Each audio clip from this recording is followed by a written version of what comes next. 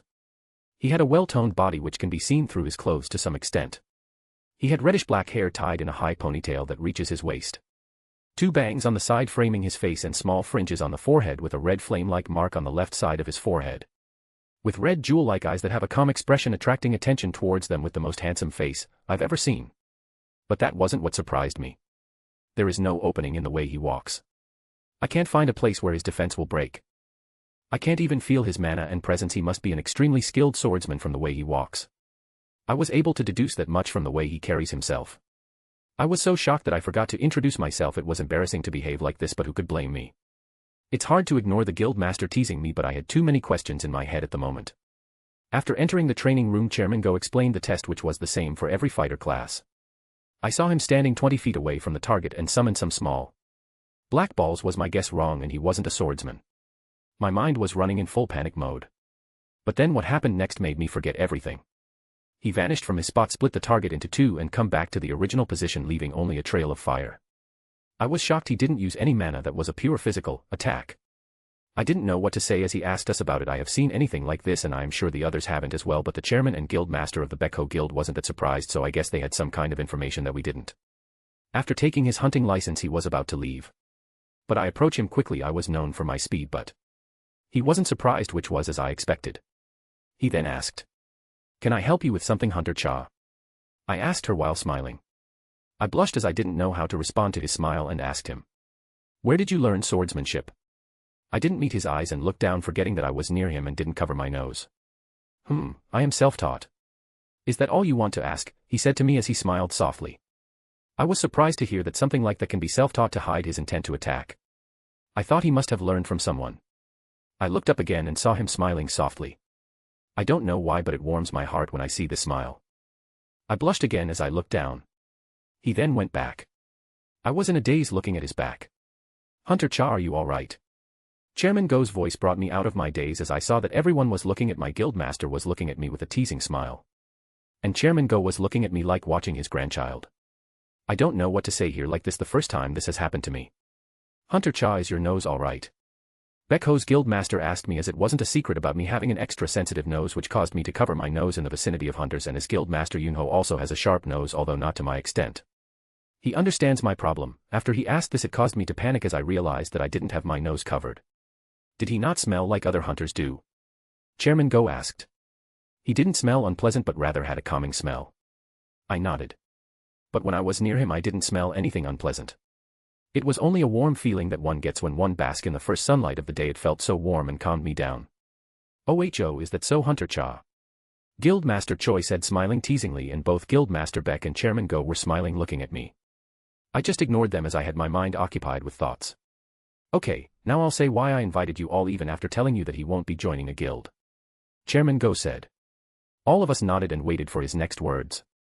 He wants to clear gates alone, but I can't allow that without a safety net in place, so here is the offer. I ask for one of your guilds to accompany him as he clears 3 A rank and 5 B rank gates. If he can clear it alone he passes, and if he can't I'll have him join the guild that is accompanying him. Chairman Go said as he said. Though it is unlikely that he will fail.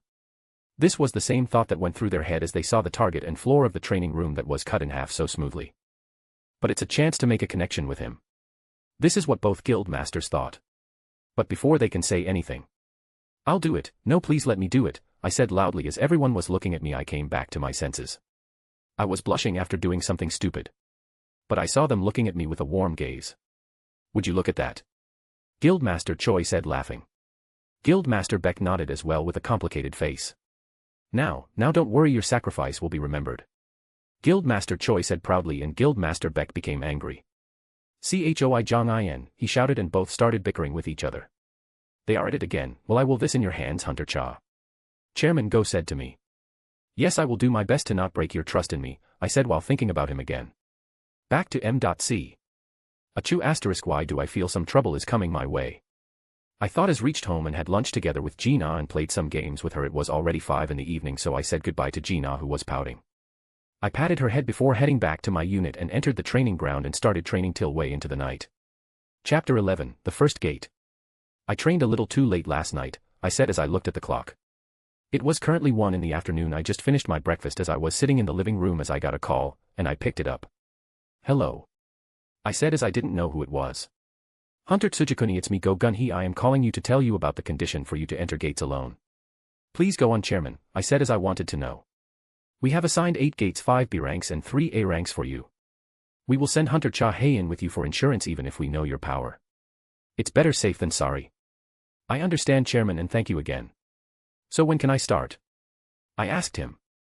That's the reason I called you. Can come to the association training ground in half an hour. She will be waiting here as she is on her way. Okay, I'll come there, I said as I put my phone down as I went towards the Hunter Association with my katana in my hands. It would be suspicious to take it out of nowhere. I reached the training ground in 20 minutes. As I entered I saw both Chairman Go and Hunter Cha talking. You came well, you both know each other already, so I'll go as I have a meeting to attend. He said as he left. Thank you, Chairman, I said as he just nodded with a smile and went away. Hunter Cha, so when are we going to start the raids? I asked her as she was staring at me intently. So I asked. Is there something on my face? No, there is nothing, and you can call me Heian, she said, blushing. Okay, then you can call me Haru. Nice to meet you, I said as I extended my hand towards her and she took it. His hand is rough, he must have practiced for a long time. That is what Heian thought. Then she came near me and sniffed near my shoulder. I wasn't surprised as I know the reason, and I shouldn't have a pungent smell for her, as I use chakra as energy and not mana from this world. But I should ask just in case. Do I smell bad? I said, snapping her out of her daze as her face turned red. And she waved her hands around trying to explain. After calming down a bit she explained to me the reason she was doing this.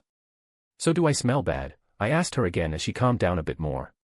And no, you have a calming smell. It isn't like any of the hunters I have met before. You are the first to have a good smell. she said as she was blushing and fidgeting with her fingers.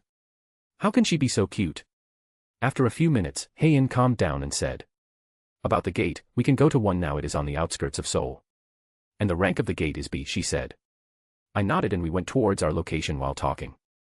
Haru, did you learn how to use a sword on your own? She asked on our way. Yes, are you also interested in swordsmanship, Heian? I asked even though I knew she trains in swordsmanship. Yes, I am interested in swordsmanship, I even go to a dojo to learn it. She said while smiling. And I looked at her as she was talking about swordsmanship and a smile appeared on my face. Is something wrong? She asked a bit nervously.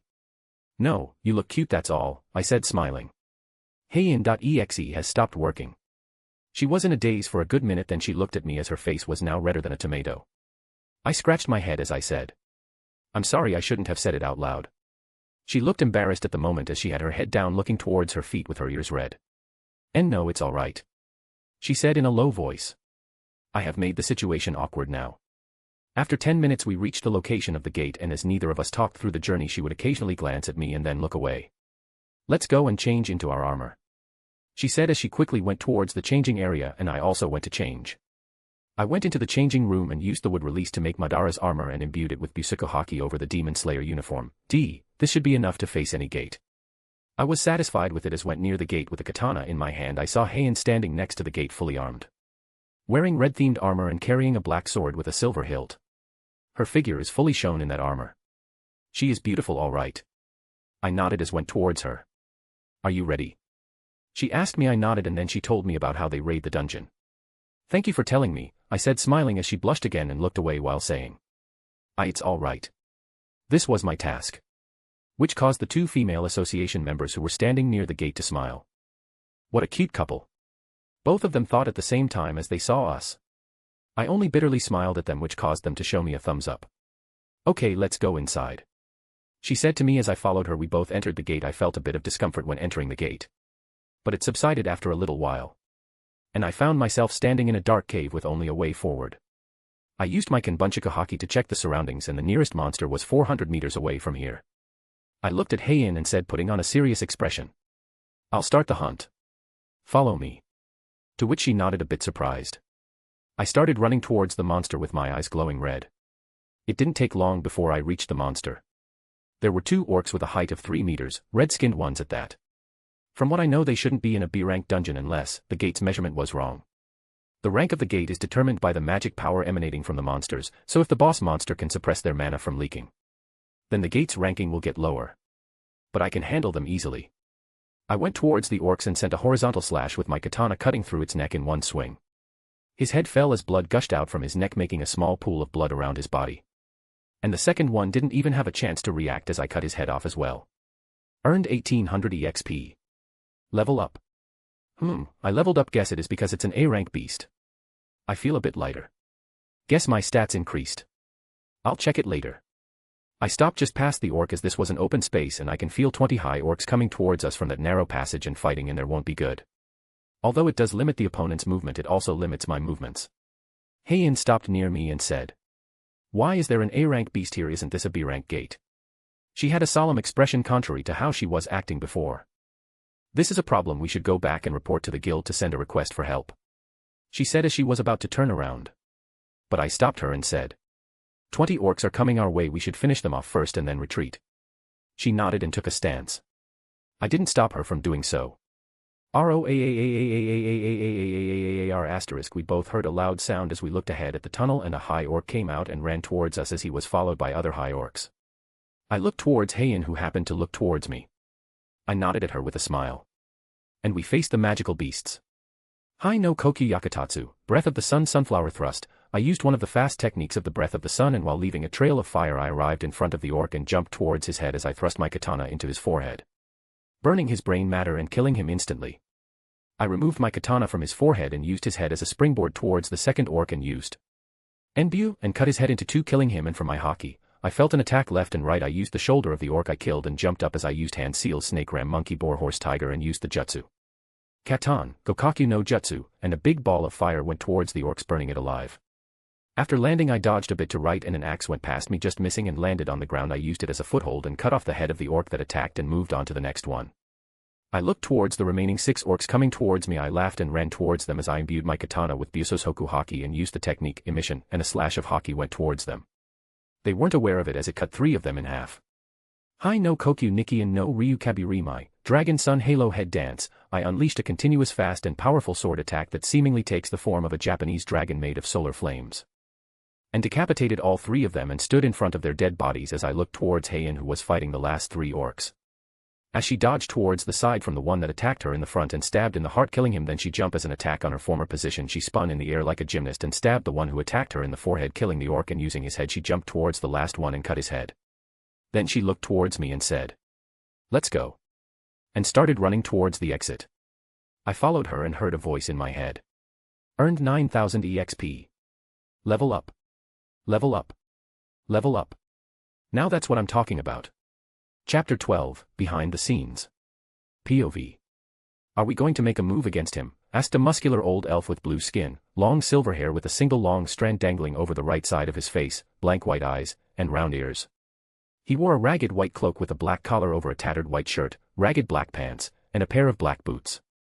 Then he looked towards the other 3 people who were present. He didn't want any of this as he didn't think the person they wanted to deal with was worth their time. Yes, we can't have another unknown factor coming into play when we don't even know where Ashbourne's vessel is. Muscular men with tan skin, glowing yellow eyes, sharp teeth, and wild black hair. When using his powers, he also wore silver fur pelts, a ragged skirt with a thick silver fur waistline, and gold-trimmed white armor on his right shoulder and over his groin area. While releasing killing intent, if there was a hunter here they would have passed out from the intense killing intent, but the people he was with didn't even feel a tickle. That's why I am saying that we should find the vessel of Ashbourne as soon as possible. The old elf said, causing the tanned man to be annoyed as he was about to say something. We are going to kill them all anyway, one more doesn't matter. A beautiful young woman with glowing red eyes, pale skin, long flowing black hair, purple lips, a perfect hourglass figure, a large bust, and insectal hands and feet. She also wore greenish-black armor that left her upper cleavage and shoulders exposed, said with a bloodthirsty expression. I also think there is no need to go this far for a feeble human. We should use this time to find Ashbourne's vessel, an old man with gray hair, light red eyes, and a blood-red blob symbol on his torso. He wore a tattered blackish-purple hooded cloak, a pale yellow bone-like mask over his mouth, and 2 metallic horn-like objects extending from his upper back. Also, when using his powers or agitated, his eyes glowed pinkish-purple, said while looking at the tanned men. Cowards, you do not dare to kill a human. The tanned man said while snorting at the rest, trying to provoke them into taking action, but the old elf ignored him while making his plans. The woman was thinking of how she was going to slaughter the humans, and the old man was thinking that it wasn't worth his time. The tanned man was furious when saw that no one was paying any attention to him. He wanted to shout, but why are you all causing a ruckus here? Don't you have anything to do? Everyone looked in the direction of the voice and they saw a handsome young man with blonde hair and green eyes. He wore a long white coat with a glowing blood-red collar, black pants and shoes, small earrings, and a simple gray undershirt. We are talking about that anomaly you told us about, the old elf said, causing the men who came in to raise his brow. As he said, we all have a job to do, don't we? He said as he understood what was happening. As he looked towards the tanned man, asked, don't tell me you are afraid of a single human. I don't want to imagine what will happen when you face Ashbourne again. The handsome man said, smiling arrogantly at the tanned man, which caused his killing intent to shoot through the roof, as he said in a low voice, don't get ahead of yourself. Everyone knew why he was angry as his sore spots were poked. Hey, can I go and kill that human? The woman with a voluptuous body said, licking her lips sadistically. No, Quaratia, you haven't completely integrated with the body. It isn't a good choice for you to go out now, the old elf said as he looked toward his comrade. What a shame. The will of this human is way higher. Is it because she was an empress?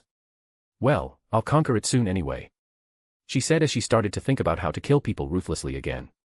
But there was a voice in her head only she could hear. I won't do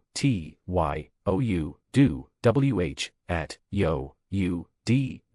to my world, to another world. The voice spoke in broken intervals. The woman just smiled more gleefully as she thought of how to break the spirit of this empress. So what are we going to do now? Are we going to leave him alone? The tanned man said, annoyed. I already prepared for this. I have sent someone to the dungeon that human entered, and gave them the artifact that masks mana. He will be taken care of. So let us get back to our work of finding Ashbourne's vessel and killing the ruler's vessel. After the catastrophe is brought on that island and the human world is reinforced, we can start our war against the rulers in full force. After saying that, the handsome man opened a portal and vanished. After that, everyone left one by one, only leaving the tanned muscular men behind. Tisk. He clicked his tongue in annoyance and left. Back to M.C. After a while, we reached the entrance of the dungeon and saw it covered with a spell barrier. That isn't going to allow anyone to go outside. Heian went to check what kind of barrier it was. I had my Sharingan activated and saw Heian, who was about to touch the barrier. I quickly her hand and pulled her towards me. She was surprised by my action as she tripped and fell on my chest. I supported her with my arms as I asked worriedly, "Are you all right?" She wasn't answering as her face was buried in my chest, so I wasn't able to see her expression. Did the spell affect her? I should have been faster. I supported her with one arm as I held her waist, and with the other hand, I lifted her chin. I looked at her eyes, which were spinning, and she had a blush on her face that went down to her neck. Looks like she didn't get affected with the spell. Then what happened? I thought as I looked at her state with my Sharingan. And her expression got a bit clear. Then she looked at me and the red on her face became more vibrant as it reached her ears. Haharu ww what are you doing? She asked me while averting her eyes from me. And I saw our situation and there was only one thought in my mind. Fuck. As I released her, she then looked away, but I can see her ears were red. But looking at her shy appearance, I felt my heartbeat race as well. I shook my head and explained to her what had happened. Heian, there was a curse on the barrier. If someone touches the barrier it would activate, and as the curse's type was not known, I pulled you towards me quickly. I'm sorry for what I did, I said while scratching my head as she was glancing at me.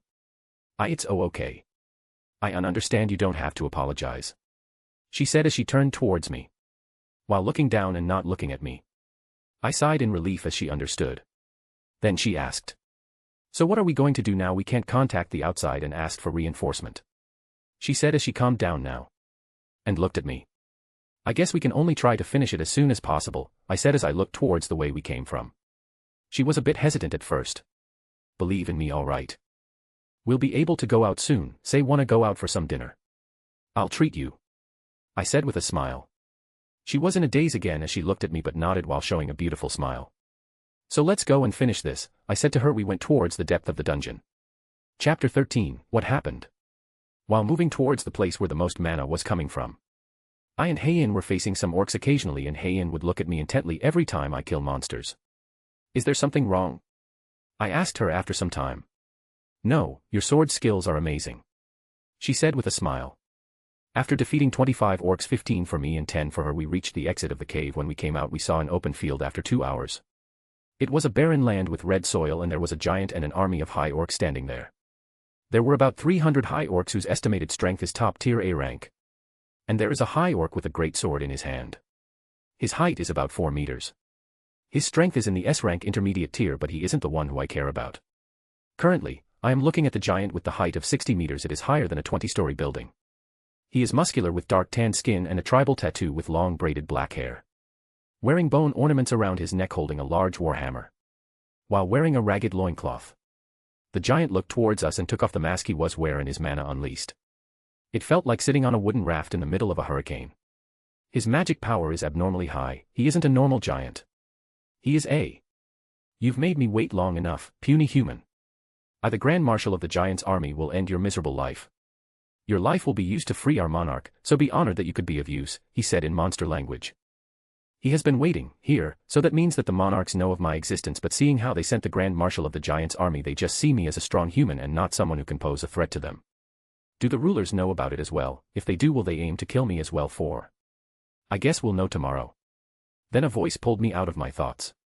TTH, this isn't something that should be here, Heian said as she had difficulty breathing because of the mana that the giant was releasing. But her hand was on her sword and her eyes never wavered. My, what a strong woman. I smiled as I patted her back gently and said, "Get your breathing in control, and clear your mind. Or you'll make mistakes while fighting." She flinched at my touch first but slowly got her breathing into control. "Thank you," she said a bit shyly while looking away. Can you not act so cutely in the middle of the battlefield? How are we going to fight that many of them? And that giant isn't something we can defeat. We should go back near the gate and wait for reinforcements," she said, taking on a serious look. "No, let's finish this quickly as I have dinner with a beautiful woman, so I can't keep her waiting," I said, giving her a wink. "Well, we'll have reinforcements shortly anyway." She was dumbfounded as I walked towards the army. "Didn't you say that you will treat me to dinner? Wait." This is what Heian thought when looking at his back while blushing as her heart raced. She was confused as this was a new feeling for her. She has never felt like this before meeting him. She shook her head as this wasn't the right place to think about this and followed him. Outside the gate, 1 hour before. Wu Jinchul was standing outside the gate thinking deeply. It's been 2 hours since they have gone in. The gate should be cleared by now. Did something happen inside? He didn't understand why it was taking them so much time for two S-rank hunters to clear a B-rank gate. He thought that something must have happened, so he requested some backup from Hunters Guild and Yunho Guild as they were preparing for a raid nearby. As this is the matter related to two S-ranks, he didn't hesitate to ask for backup. He has also changed into his hunting gear and was waiting for the raid team led by Choi Jong-in, and Baek Yunho was coming alone. After another 10 minutes, they both arrived. Jin Chol looked at them, who were already geared up and ready to go. Choi Jong-in wore a suit of goldish brown and white color with a flowing red cape and a set of 8 rings. He was followed by 2 members from the raiding party. The first hunter is Sun Ki-hoon, who is A rank. As a tanker, he wore a suit of gray armor with brass highlights, a blue midsection, and a long purple cape with white designs. The second hunter is Ji I-na, who is also an A ranker. She is a curvaceous young woman with red eyes, strawberry blonde hair, and a large bust. She wore a black corset with a miniskirt, thigh-high boots, a red hooded cloak with white fur trims, and long white leather gloves. Baek Yunho came as he wore black armor with yellow shoulder guards, gray pants, and a set of golden claws. Wu Jinchul looked towards them and said, "Thank you for coming at such short notice. It's alright, it's because I know how capable Heian is. If she is late, then something must have happened, and there is the new S-rank too. We can't let lose them. So here I am." Choi Jong-in said, smiling. "And I can have that new S-rank owe me a favor as well."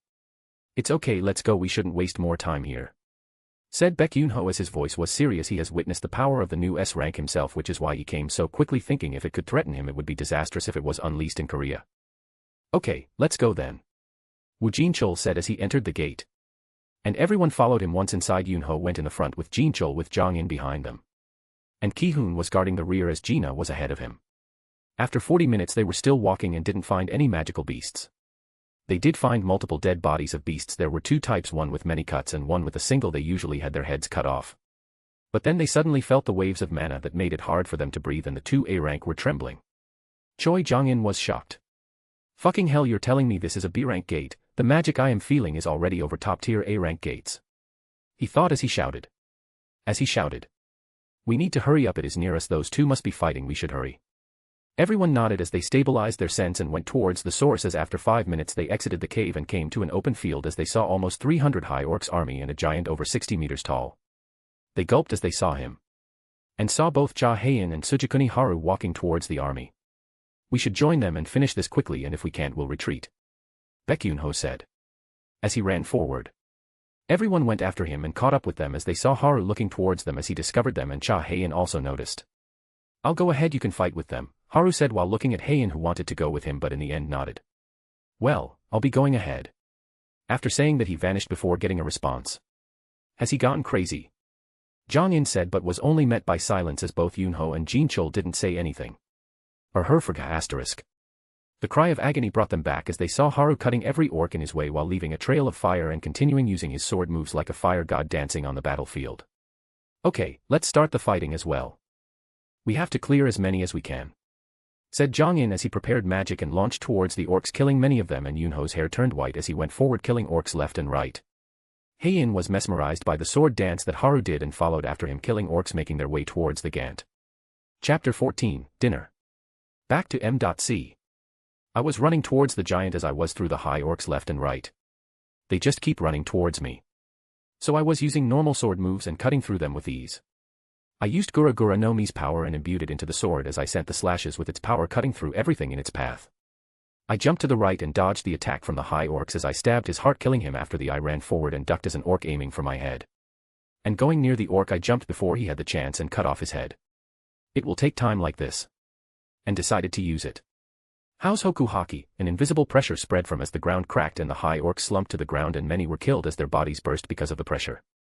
There were still some alive, but they were seriously injured and were out for the count.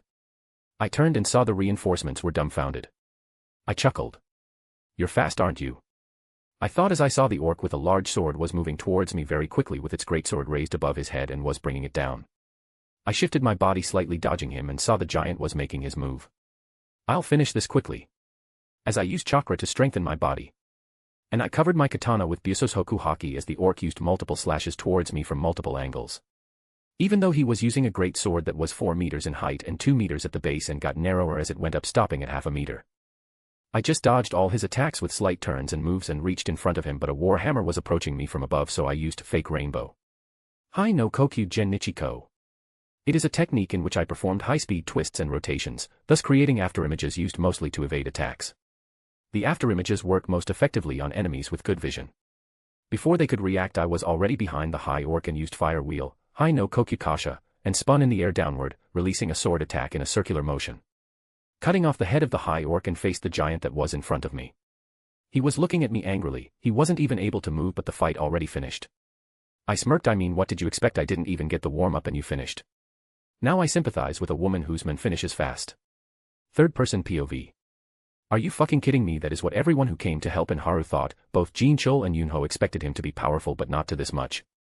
They were sweating when they felt him using the same technique that he used before. When they saw the damage the technique can do, they felt that they were that close to death at that time. But they will ask him the questions later, as they were about to help him, as they saw him fighting two S ranks together. But what happened next was not something they had expected. He vanished and appeared behind the high orc like it was teleportation, and used a single strike to cut off his head. His swordsmanship is something else. Right, Heian? Zhang said while looking towards Heian, but she didn't answer as she was busy watching Haru fight. Zhang sighed and said, I need a smoke. Then, like everyone else, he also had questions like what skill did he use to kill over 150 high orcs? That skill isn't a joke. It can be very useful against large mobs of monsters. It will be very useful in the upcoming Jeju Island raid that only a few knew about. Isn't he way too powerful? He finished all that like it's nothing. Gina, don't raise your voice. Zhang sighed as he heard what a junior from his guild said. Well, it's true, he said as he saw Haru fighting with the giant. No, it would be more appropriate to say he was playing with him, a monster on the level of the national level hunters or even higher than them, and here he was playing with it. This is what everyone thought. Back to M.C. I have cut this giant multiple times, but he has good regeneration powers. So I was thinking of testing a theory I had. Will the red Nichiren sword stop their regeneration? So I used my Demon Slayer mark. And my katana, which was coated with Buso's Hoku Haki, started to have a tinge of red. And as the giant was about to smash me with his warhammer, I rushed in a cut, made a deep cut on his heel, and he staggered. What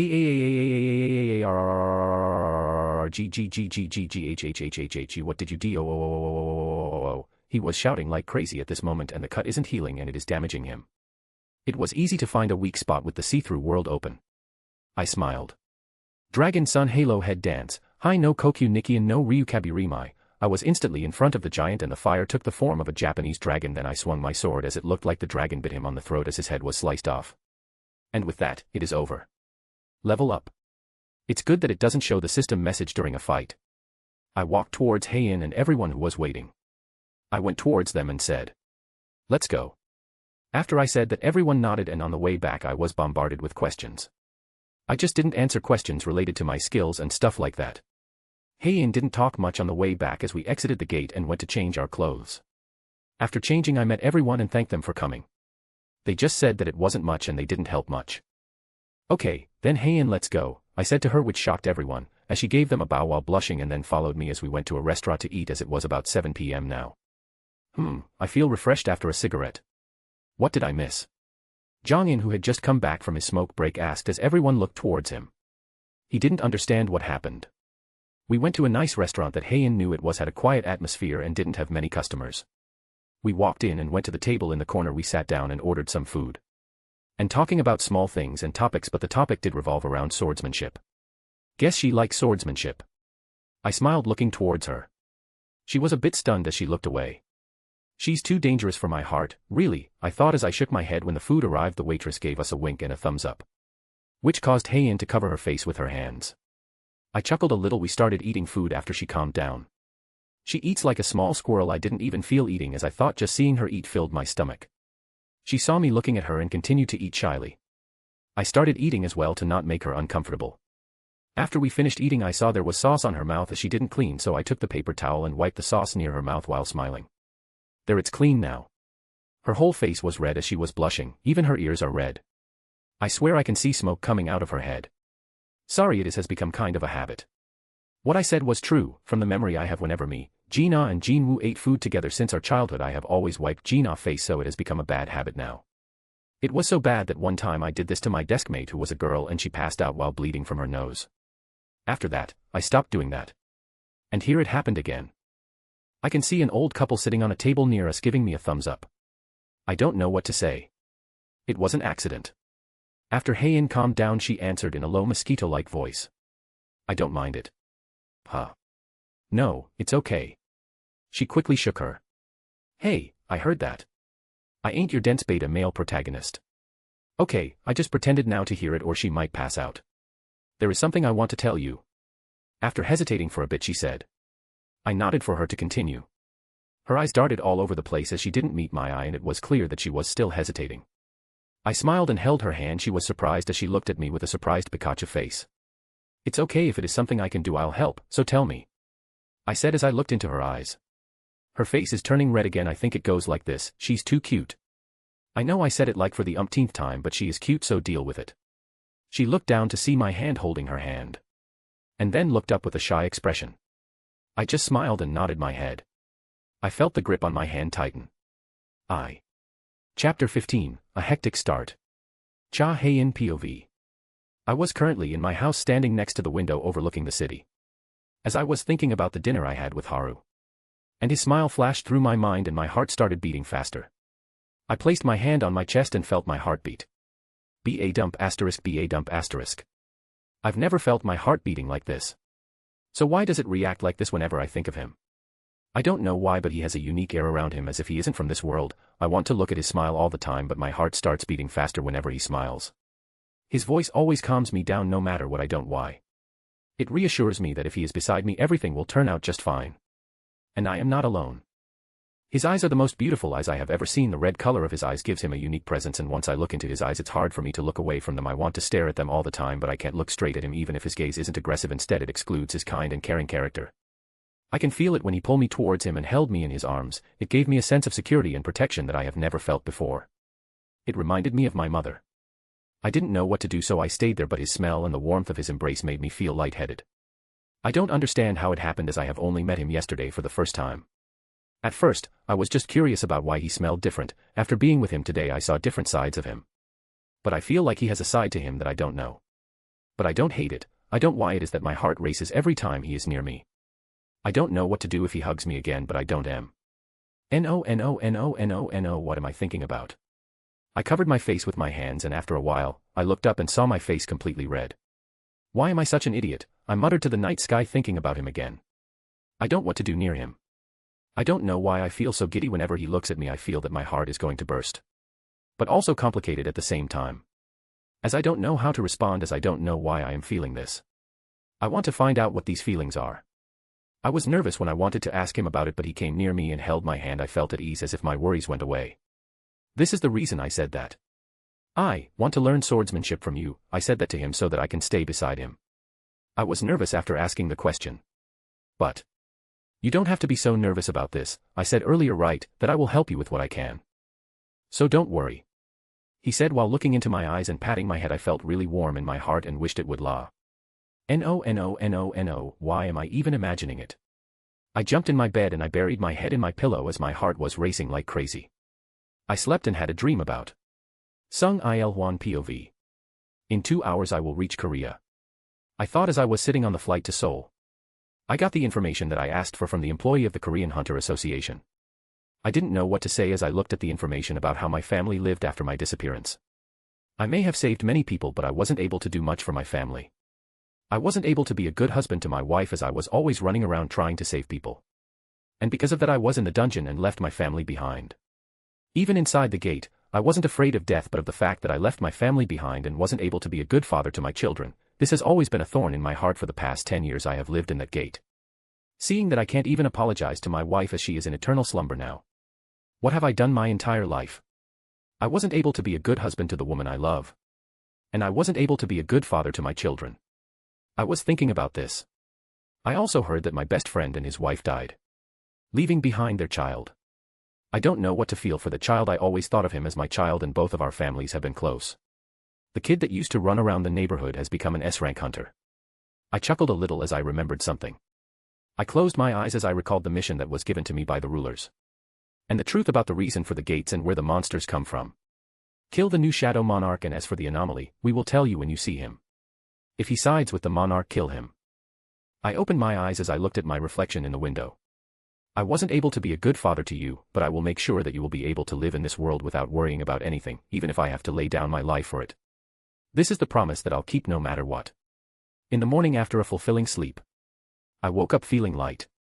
I made my way towards the bathroom to take a shower. After the shower, I went back to change into something comfortable to move around after wearing a black sweatshirt and white sweatpants. I was thinking about what happened yesterday. Her face flashed through my mind. And my mood became even better. I can feel my heartbeat rising again. I didn't feel anything like this before. So this is what it feels like to knock asterisk knock asterisk. My monologue about the mysteries of the world ended with the loud knocks on the door. I already know who it is even without opening it. I went towards the door and opened it. Then Gina jumped straight into my chest as she hugged me. I patted her head and asked, "What happened, Gina? How are you full of energy in the morning but lazy during the day?" I asked her as she was enjoying how I was patting her head and looked up and said, "Haru, Appa has gone mad. We need to take him to the hospital now." She said seriously. "What happened? Why is he suddenly gone mad?" I asked her. "He is saying we have to pick up father from the airport," she said sadly as she remembered her father. I patted her head as I said, "Is that it?" She then looked up as I smiled at her. "No, he has been abnormal from the time he came back from the hospital. He started spending more time in the shower and looks at himself in the mirror while making poses. He even asked how he looks to me, you know," she said as she smiled, and I can see Jinwoo standing in my doorway with his eyebrows twitching. "What did you say, you brat?" he said in an angry voice, and Gina, who heard him, hid behind my back and stuck her tongue out to him. "I am not lying anyway. I even hear voices coming from your room sometimes at night. Arise, my shadows, fight for your king, ... she said, trying to act like Jinwoo. I just looked at him and he looked away. Oh I, this is where you refute. Don't look away. I don't know what to say to this. You can sleep here if you want, there are rooms empty anyway, I said to her as I caressed her hair again. She didn't tie her hair in a ponytail but had let it fall to her shoulders. "And you should leave your hair like this, you look really cute like this," I said while pinching her cheeks. "Ah, really?" she asked while being shy. I can feel Jinwoo looking towards me, so changed the subject. "Okay, let's go and have breakfast. I am hungry. Have you two eaten?" I asked as Jinwoo shook his head and Gina did the same. "Okay, tell me, what do you want to eat? I'll make it," I said. "Special pancakes with a lot of maple syrup," Gina said as she jumped on my back and hugged my neck.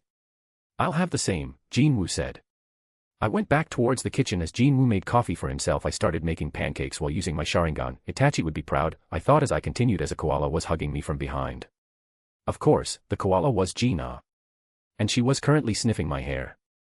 "Haru, your hair smells so nice and it is so soft as well. Which hair product did you use?" she said as she rubbed her face in my hair, which wasn't tied but was left free.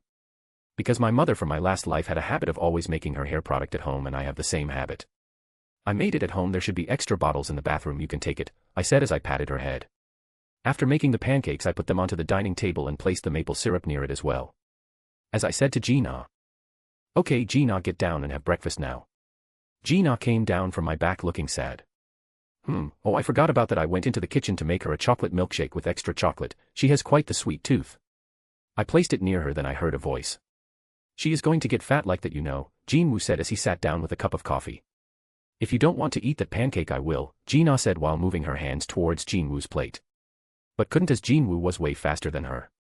"She is growing up, so it's good to eat a lot," I said while looking at him. "Haru, I am all grown up," Gina said, puffing up her cheeks. Okay, my Gina has grown up," I said with a smile as I patted her head. She then calmed down and her face was a bit red. "Don't you always act childishly," Jinwoo said as he ate his food. "Haru, look, the edgelord is trying to act mature," Gina said. Cough asterisk, he nearly fell down while choking on food, again. Emotional DDAAMH, emotional damage. YARE, what a hectic way to start a day. Chapter 16, What to Do. After the little episode at the dinner table, we finished our breakfast. And it was time to tell Gina about her father's return. I took the plates back to the kitchen and came back looking at Gina, who was lying on the sofa. "Gina, about what Jinwoo was talking about uncle returning," I said to her sitting near her head. "Yeah, I forgot about that. We need to take him to a doctor," she said, getting back to her feet and sitting next to me. I can only shake my head at her antics. "It's true, uncle is coming back today. We have to pick him up at the Hunter Association," I said, looking into her eyes. And she was shocked as her eyes widened. She then looked down and said, Haru, you're not lying to me, right? I can see her hands trembling and some tears falling from her eyes down on her hands. Yar, I pulled her into a hug as I patted her back with her head on my chest. I said softly, have I ever lied to you? I know it might be hard for her to believe that uncle is coming back, because when you believe that someone close to you is dead, it leaves a hole in your heart, and then that heart fills up with time and we get used to that sense of loss over time. But what if that person is suddenly alive and is in front of you? Although something like this is not possible in real life, but still, I want to believe that I can see them again. I closed my eyes as I hear her crying. Sniff asterisk I, don't, no sniff asterisk what, to, say, I, knew, sniff asterisk, that. Appa was telling the truth, sniff asterisk I just didn't want to believe it. Sniff star dot. She said in a choked voice. It's okay, aren't you happy that uncle is coming back? I said as I was patting her back. Yes, I want mom to wake up as well. Sniff asterisk, she said, slowing as she was crying. I can see Jinwoo looking here. He was a bit shocked. Well, it's natural for both of us. Gina is a very strong girl. The only time she has cried was when uncle went missing, and the second was when aunt went into eternal slumber. She has always been strong and didn't ask for anything. This was the first time in the last 4 years that we have heard her asking for something. After crying for 20 minutes she stopped. Looks like she fell asleep, I said while I caressed her head as laid her down on my lap, wiping her tears with my fingers. It's the same as when Dad went missing. You calmed her down then as well. You are the only one who she shows her weak side, he said as he looked at me and Gina, who was sleeping in my lap. He just came back after a shower. He must have heard what she said. He smiled for a bit and then looked at me. Take care of her, all right? He said, smiling at me, and then his eyes glowed purple. If you hurt her, I'll beat you up. What are you talking about? Anyway, what about you? I asked as if I didn't understand. What, about me? He asked, confused. Did you make any progress with that Miss Juhee? I asked him while smiling. What are you talking about? He said as he was sweating and looking away. Don't act ignorant now. You said that you liked her, right? So did you ask her out yet? I asked him. Oh, look at the time, I am going to be late to pick up Dad. I'll go and take a shower, bye. He rushed out of the room while saying that. But you just took one. Sigh, he isn't being honest. But I am no better myself. I thought as I looked at the sleeping Gina, and the face of Heian flashed in my mind. Seriously, what should I do? I thought as I was caressing Gina's head, who was sleeping soundly. Sung Il Hwan POV. Currently, I was sitting in front of someone I knew. Nice to meet you, Mr. Go. Or should I call you Chairman Go now? I said, looking at the old man in front of me. Just call me what you are comfortable with, Hunter Sung. He said with an amiable smile. I nodded and asked. Why did you want to meet? It surely isn't only for my rank evaluation. Right. I just wanted to ask you about your experience in the dungeon, as you are the only one to be left behind in the dungeon and come back alive. He said with his arms crossed. I have met him before during my time as a hunter. And he is also a ruler's vessel, so I can trust him, as he also knows the truth about the gates and monarchs. After I explained to him about what happened in the dungeon, while concealing my mission to kill the new shadow monarch and the anomaly. After I finished, he didn't talk for a while as he was digesting the information he got from me. And then asked me, what do you plan to do from now on? I'll work behind the scenes as an S-rank gate will be opened in Tokyo by the rulers, to reinforce the earth with mana and to lure out the monarchs. I will start my work after that, as the monarchs will actively kill the rulers' vessels. I said what was planned. And you're saying I am one of the targets as well? Mr. Go asked calmly, like it was no big deal. Yes. The same goes for me as well. I said I am ready to lay my life if it is to save this world from being destroyed. That's the only thing I can do to make up for the troubles I caused them. Okay, I can see that you are ready for it. Mr. Go smiled as he looked at me with the same expression. If I can make a better world for the young ones. Go gun, he thought as he closed his eyes. What do you know about Tsujikuni Haru, Hunter Sung? Mr. Go asked me a question. Why are you asking? I didn't know why he would ask about Haru. I just want to know more about him, as he has become an S-ranker. And I can't read him at all. He is like an enigma. He said simply. Well, you aren't wrong. He has always been sensible even as a kid, he knows what has to be done, and he is headstrong. If he makes up his mind, no one can change it. I thought as I recalled what he said to me when he was 9. Knock asterisk knock asterisk. Come in, Mr. Go said. An employee came in and said. Someone from Mr. Sung's family came to pick him up. Okay, well then I guess it's time to end the meeting here, let's work hard for the future. He said as he extended his hand towards me. I shook his hand and gave him a nod. And exited the room. I walked silently towards the reception and saw my son standing there. Looking at me. Please sign this before you leave and you will get your hunter license tomorrow. The employee gave me some papers. As I signed them. And looked at Jinwoo, who turned around and started walking towards the parking, and I followed behind him. As he sat in a van and I sat in the passenger seat. So how have you been? I asked him, as I can see that he grew up well. His timid behavior has vanished and looks pretty similar to me now. It's all right. He said simply as he started the car. I nodded as I understood how hard it would have been for them to live without proper support. Can you take me to Kyunghai? I said, as I wanted to meet her again. In the past 10 years there hasn't been a day where I haven't thought about her. He nodded, and after 15 minutes we reached the hospital where she was staying. He took me to her room and waited outside. I went in and saw her with long black hair, slight wrinkles, and a small burn scar on the left side of her neck. She was in a coma right now because of eternal slumber. Hooked on a life support machine that runs on mana stones. I went near her as I took her hand and held it between my own. After coming back from the dungeon, the person to who I wanted to apologize the most was you. And now look at this, I can't even do that. I wasn't able to make you happy, as I said. I wasn't able to fulfill my promise. Sometimes I thought of how lucky I was to meet you and fall in love with you. I recounted my life with her till now, and unknown to me tears started coming out of my eyes. I held her hand near my face. I cried silently. After half an hour I went out and found Jinwoo looking at me, turned around and said, "Let's go home, Jina and Haru are waiting for you," he said as he walked away. Chapter 17, The Truth. Back to M.C. After sleeping for about 30 minutes, Jina woke up and looked at me. "Did you have a comfortable nap?" I asked her as I caressed her head. I was about to remove my hand from her head, but she held it with her hands. "Let's stay like this for some time," she said, a bit shy as she looked at me. I smiled and nodded, then started caressing her head again. She must have a lot of questions now that her head is cleared. "Is it Dad or some monster who took over his body?" she asked. "It's 100% Uncle, don't worry about it. That was the reason it took some time before he could come back. And we also did a DNA check with Jinwoo's blood, so don't worry," I explained. "And you're only asking this now?" I said while pinching her cheeks. "And whose fault do you think that is?" she said cheekily while looking at. "It was because I didn't want you to fall into denial that he isn't your father. I wanted you to be happy as you greet your father. He came back, didn't he? Don't think about anything else and trust in Jinwoo and me. If he was some monster that looked like Uncle, we wouldn't even let him near you. We only told you about this after confirming it in every possible way. I was telling her this because I wanted her to be happy that she can meet her family that she lost. After all, not everyone is lucky enough to have a chance like this." When I was thinking about this, she stood up and it was my turn to be hugged now. She held my head with her hands as my face was on her chest. The roles have been reversed in an instant. She spoke softly as she ran her fingers through my hair. "Are you missing Uncle and Aunt?" I said as I was missing my mom and dad, but from my previous world." Don't you still have a family?" "We are with you, right?" she said as she hugged me tightly. "Yes, I do have a family with me, and you as well," I said as I hugged her waist and pulled her closer. She was practically sitting on my lap while hugging me. I raised my head from her chest and now both of our faces are on the same level. I can see she is blushing and her heartbeat was getting faster. "You are good at consoling people," I said as I smiled. "Humph, who do you think I learned it from?"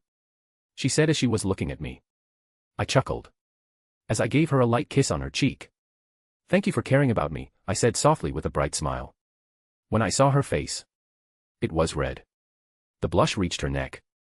I picked her up from my lap as I placed her down next to me while she was still in a daze. Then my phone made a notification sound, so I checked it and saw it was Hayen's message. "Are you going to come tomorrow at 8 in the morning for teaching me?" I replied to her. "Yes, at 8 a.m. tomorrow.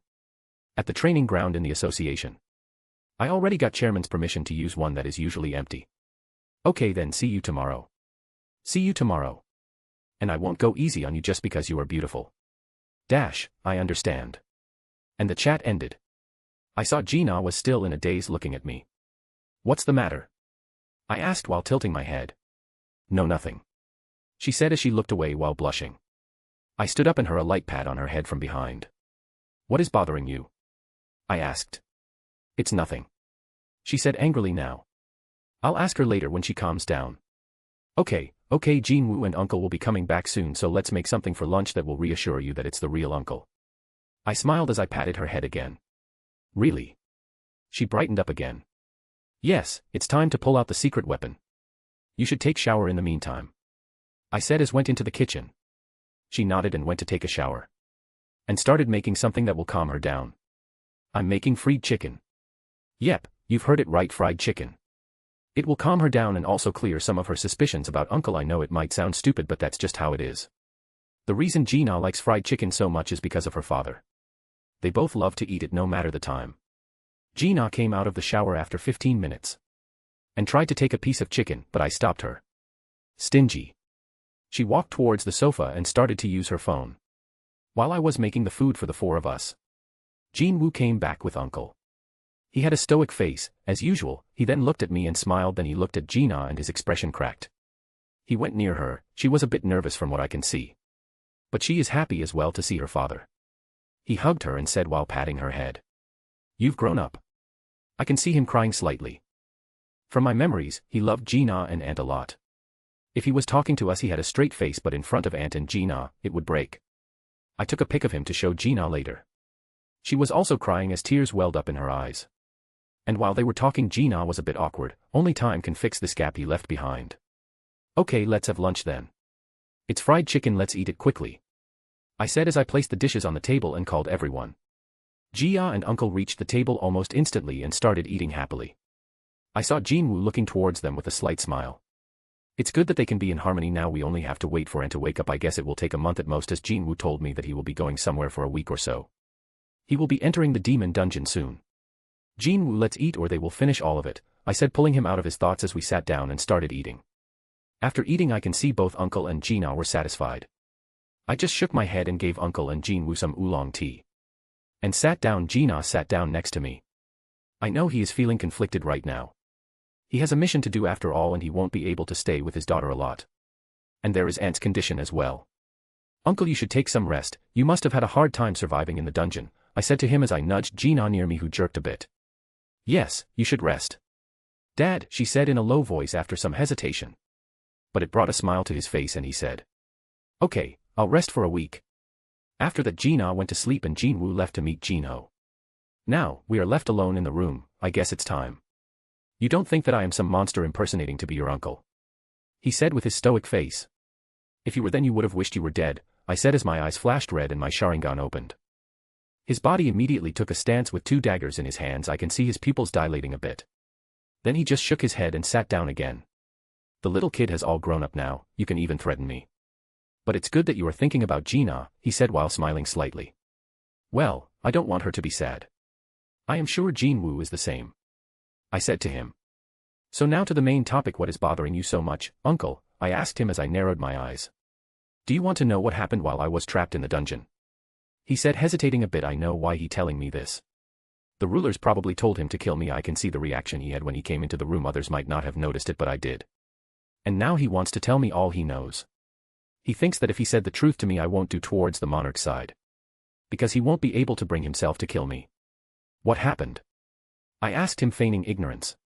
He nodded and started recounting what he had gone through. Chapter 18, Why do I have a bad feeling? After he finished telling his story I nodded, even though I already knew what happened. But he didn't tell me that I was one of his targets. So how will you find out about them? I asked him. The rulers will open a gate in Tokyo to lure out the new shadow monarch, and the anomaly will also come there. That is what they think. He said. Well, you aren't wrong about that. Okay, so what are you going to now? I asked him directly. I'll rest for some time, as Gina said, he said with a smile. Yes, you should repair your relationship with them. It will take some time, but I will be fine.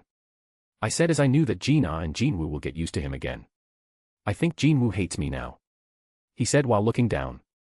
He does hate you for leaving them behind, but more than that he missed you a lot while you weren't here.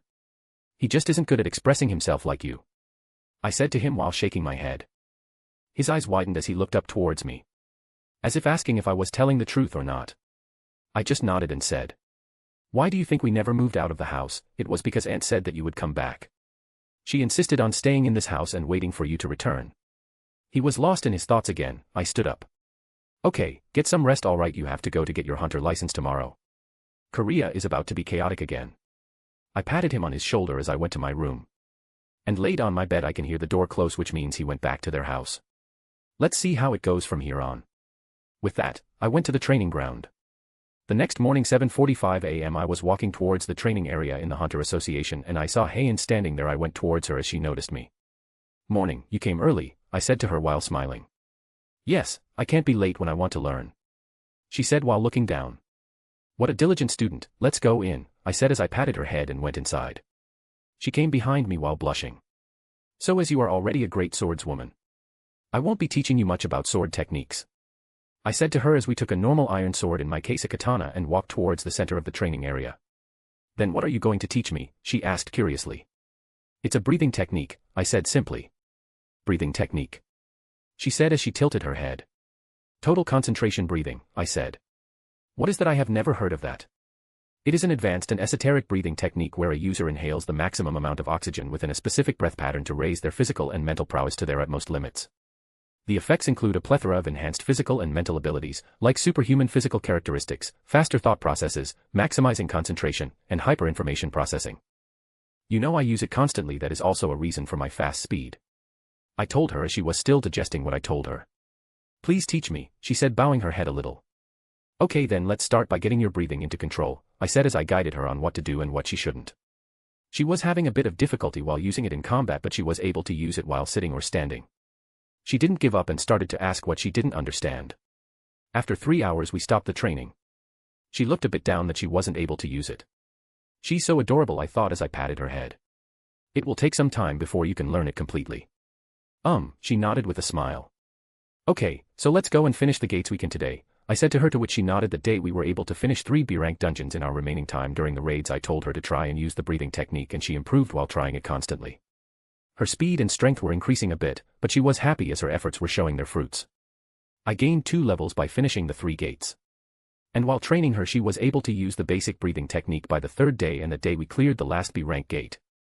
After having dinner together we went back to our homes. Korea was in a festive state welcoming its 11th S rank. They had a new S ranker. Is there a reason not to be happy? Though not much was known about this hunter. But it didn't affect the happiness around Korea. And like that a week went by. I and Heian finished the last 3 A rank gates. My level increased by 6 and my status looks like this. Status. Name, Tsujikuni Haru. Level, 20, 147, 240/3, 325, 235 XP.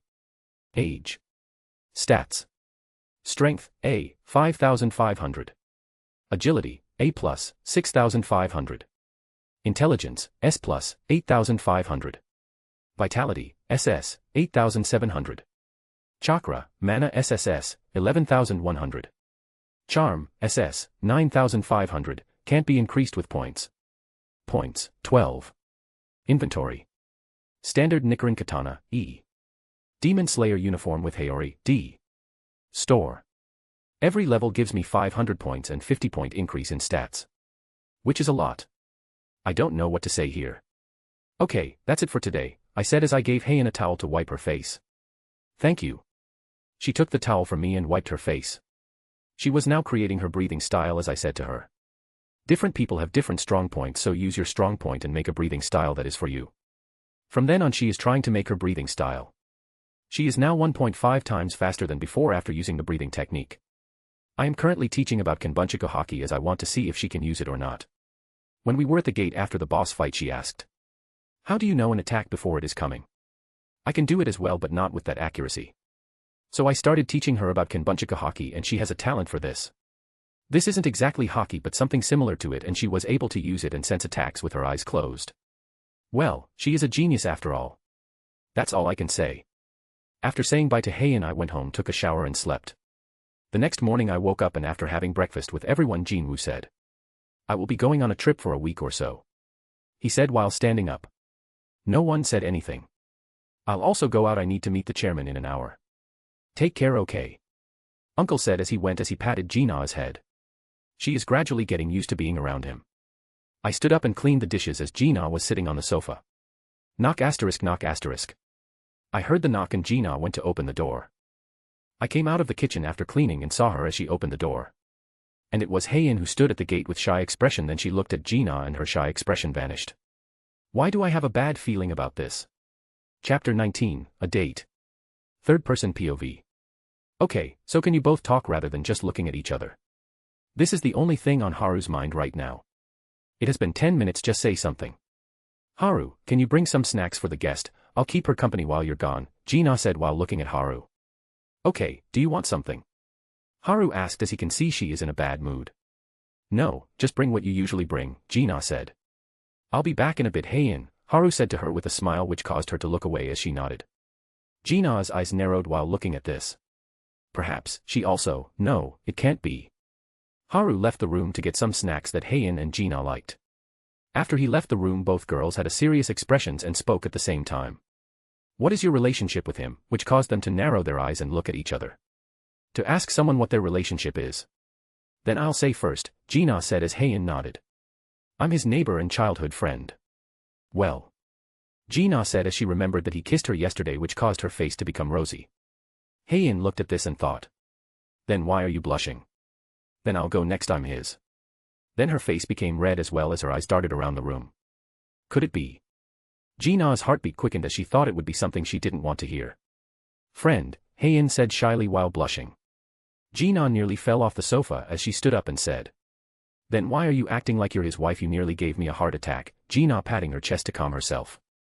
WWY wife and no it's to EEA early, Heian said while covering her face with her hands as smoke was coming out of her head. It is as I thought, she as well. Gina clenched her fist as she at the woman in front of her. Heian calmed down after some time and looked at Gina again. After some time both of them sighed. So you want some tea or coffee? Gina asked her. Tea will be fine, Heian said as Gina stood up and went to pour tea that Haru made some time ago. It was still hot. Meanwhile, Heian was looking around the house. Her only impression was. It's a simple house. But it has a cozy and warm feeling. Then Gina came back with a cup of tea for Heian and they started about talking a random topic, but it was somehow always revolving around Haru. From which Heian learned a lot of things about Haru from Gina. So he lost his parents as well. She said while thinking about her parents. And she also understood what Haru meant for Gina. For Gina, Haru was her emotional pillar, someone she can fall back to and depend on. I wonder how it feels to have something like that. M.CPOV. I just hope they aren't fighting. I thought, as I know that it is unlikely because of Heian personality, but Gina can be extremely childish sometimes. I paid for the snacks that I bought for them. Hai Tai Kalbi honey butter chips, Bingray strawberry milk, and Samanko ice cream for Heian. Sindangdong Tekbaki, Malona banana ice cream, and Orion choco pie for Gina. I bought some extra as well so that she can eat when she feels like it. I bought some Nongshim shrimp crackers and Bingray melon milk for myself and bought some groceries and necessities that are needed. After paying, I went back and reached my house in about 5 minutes. I can hear giggles and chuckles from inside. I guess they are getting along just fine. I smiled, then heard a voice. Do you know what he did during the sports festival in school? I heard Gina's voice and I became pale. I opened the door quickly and both of them looked my way. I looked at Gina and said with a smile. What were you talking about? She looked away while trying to whistle but failed. I just sighed. And gave them their favorite snacks as I sat down as well. And I was a bit grateful that they can become friends. Thank you, Haru. Gina jumped and hugged me like a koala from behind. Okay, sit down and eat, I said to her while patting her head. I saw Heian looking away with a complicated look in her eyes. Sigh, this is going to be hard. I thought as Gina separated from me and started eating her snacks. I went towards Heian and gave her the snacks I bought for her and said with a smile. You should eat as well, we have to go out. She nodded as her mood became better in an instant and started eating. I can Gina's gaze on me, so I asked. What happened, Gina? Haru, are you going somewhere? She said while looking towards Heian, who was eating, while her eyes darted around the room. Yes, I and Heian will be going out today to do some shopping, I said while looking at Gina, who had a sour expression. Is it a date? She said, narrowing her eyes. Cough asterisk, Heian choked on food. I shook my head and gave her a glass of water. I patted her back while she was coughing. When she stopped, I asked her. Are you all right? Yes, she said in a low voice while looking away. Okay, then I'll go and change, so wait for me, I said as I went towards my room to change. Heian POV. I was nervous when I was going to Haru's house as we will be going out together. I looked at my reflection on a glass window. I was wearing a white off-shoulder top with light blue baggy jeans with white shoes. I didn't know what to do as I haven't been to a boy's house before. Should I buy something as a gift? I was thinking while walking towards his building. After thinking for a while, I wasn't able to come up with a possible gift for him. I reached his house, which was in a simple apartment building. Even after becoming an S rank, he still lives here, I muttered while looking at the building. In today's time, S-rank hunters make a lot of money and live however they want. Even I live in a high-rise building near Hunter Guild's headquarters, which is one of the most expensive areas in Korea. I reached at his doorstep while thinking. I was more nervous standing in front of his house. As I knocked on his door, the door opened. I thought I would see him, but the one who opened the door was a beautiful slender teenage girl with gray eyes and brownish black hair. Who is she? Is she? I thought. Oh, hey in, come in. I heard his calm voice and saw him standing behind the girl wearing a white t-shirt with black sweatpants. And his reddish-black hair wasn't tied in his usual ponytail. But it gave him a unique charm. Yes, sorry for coming earlier, I said. He nodded and said, it's all right, come in and make yourself comfortable. I said hello to the girl who was looking towards me with narrowed eyes, and went in to sit down on the sofa, and the girl sat in front of me while looking at me. We didn't say anything and just looked at each other. And then the girl said, Haru, can you get us some snacks? To which Haru nodded and went out to buy snacks. And we talked a bit and understood who she was, but when she asked this question I didn't know what to say. As I don't know what he is to me. I ask this question to myself every night thinking that I will find it out the next day, but I couldn't.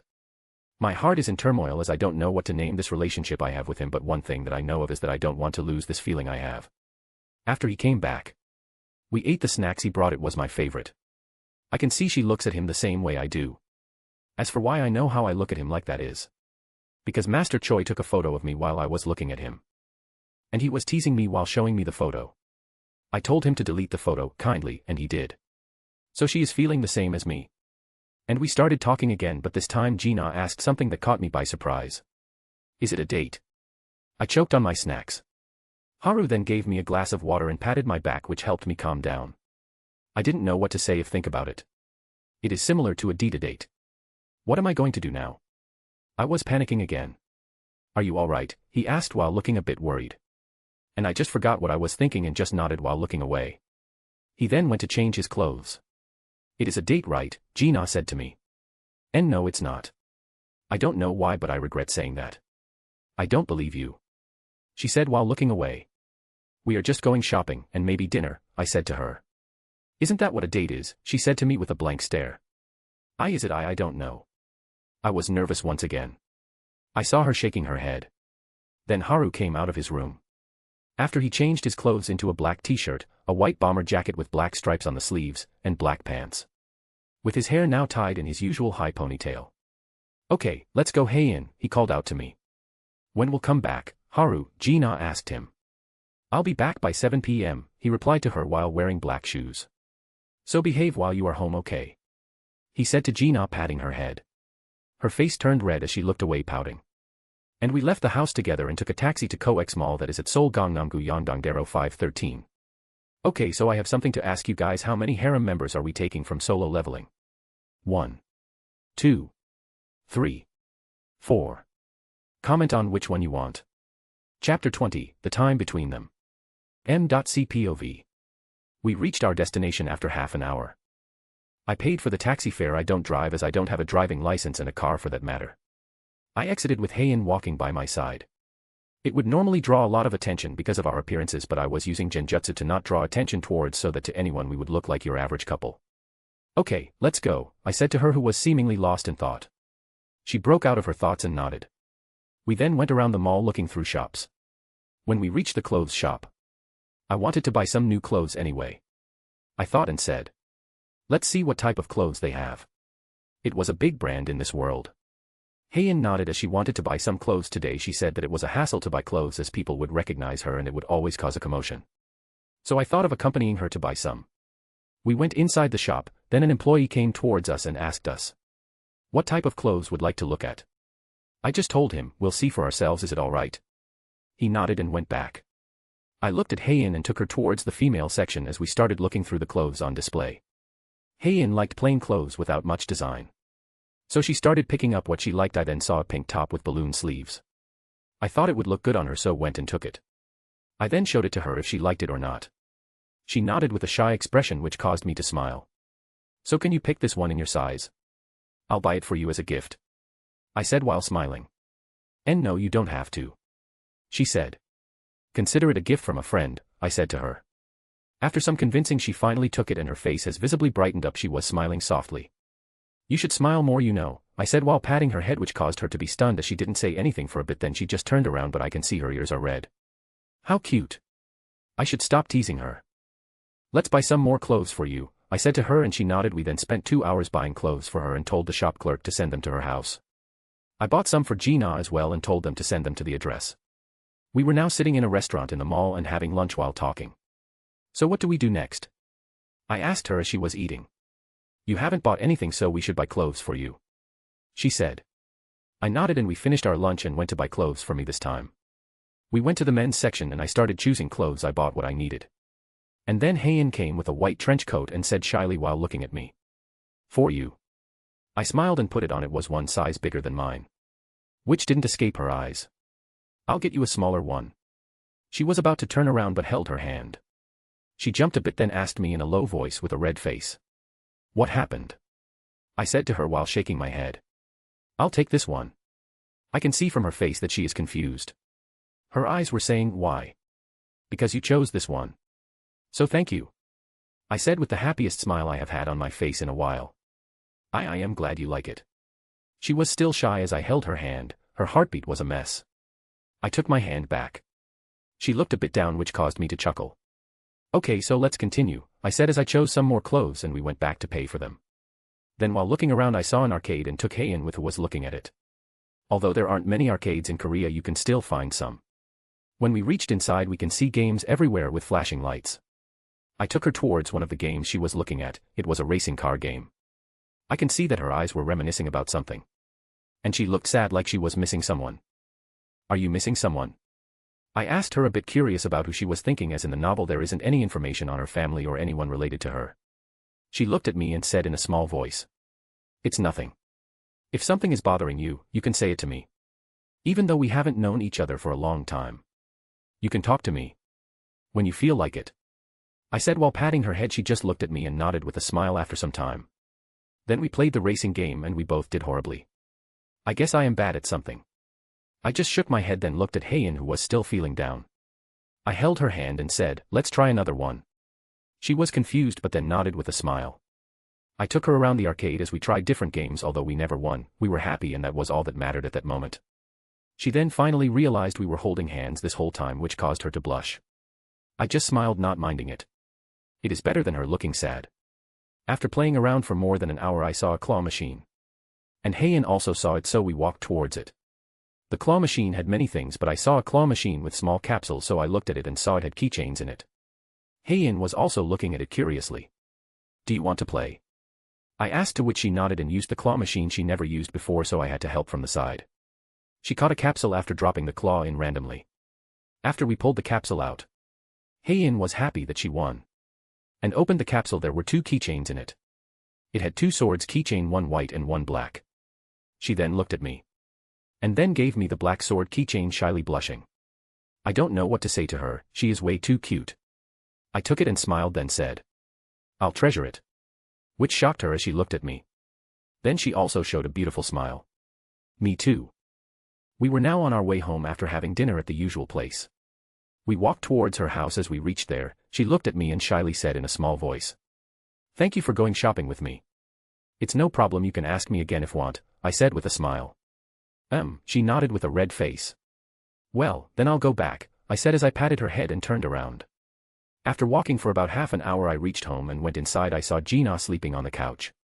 Did she fall asleep here? She didn't even have a blanket on, with only a loose t-shirt and shorts. Does she want to fall sick? I shook my head and looked at their house to see if Uncle came back or not, and he wasn't home. I shook my head as I picked her up in a princess carry and took her towards an empty room in my house and laid her down on the bed, then covered her with a blanket. I was about to turn around but, Mom, I miss you. I caressed her head and said, Don't worry, Aunt will wake up soon. Her expression eased up when I was caressing her head. I then turned around and went to take a shower. After that I went to sleep. Chapter 21, Nothing Much. Currently, there is a sword coming towards my head. I tilted my head to the left and avoided it. Hayin then slashed her sword towards the right towards my chest. I stepped back and cut through the air. You're getting better, I said to her as she appeared in front of me and unleashed 4 sword thrusts, 1 on the head, 1 on the neck, and 2 on my chest and abdomen. I used minimal movement to avoid it. But, I still can't hit you. Huh, she said, breathing a bit heavily. She was a bit disappointed. Then she lifted her sword and attacked again. From a different angle while maintaining her breathing technique. She went straight for my heart and I dodged by moving towards the right, then she turned and slashed at my legs, causing me to jump. Then she swung her sword upwards, aiming to cut me in half. How merciless, I said as she cut my afterimage in half. After going back and forth for about 10 more minutes, she sat on the ground panting. You have improved a lot. You just need to practice more, I said as I patted her head. It has been 5 days since the day we went shopping. And we have become a bit closer. I have also cleared 3 B rank and 2 A rank gates with Heian. My level increased by 2. She said with a red face. Guess she is still not used to this. It's good to see that you are getting along. We heard a voice and turned around, even though I already knew who it was. See, Chairman, Heian was flustered as she was a bit embarrassed. Isn't it good to be young? He laughed while saying that. I also smiled and shook my head. And asked. Did something happen, Chairman? Yes, you wanted to go to clear some gates, right? We have an A-rank gate that is available. It is on the port of Incheon. All the other guilds are busy, so I was thinking of asking you. He said as he knew about how I played around with a monster with the strength of national rank hunter. Okay, then I'll go there in an hour. Heian, are you coming? I asked her even if I know her answer. Yes. She said with a smile. Okay, then we will be going and I have to ask you something, Chairman. What is it? He said, curiosity visible on his face. I want to make a guild. He heard but didn't show much surprise and nodded and told me what I needed to start a guild and went back. Haru, are you starting a guild? She asked with worry visible on her face. Yes. It is good to have a guild. As many things become easier, I can get more gates this way rather than the ones that are left behind after the guilds make their picks. Let's go, we have to clear that gate, I said as moved towards the shower in the facility. And after a quick shower I waited for her to come out. After 5 minutes she came out and we went towards Incheon in a taxi. We were talking along the way and she was asking about some things she didn't understand. We were talking about random topics as we reached the gate and changed in our armor. I was using the same armor that I used last time. I am saving points to buy a stronger sword later. Okay, let's go in, I said while looking at Heian, who was wearing her usual red armor with a sword that has a silver hilt.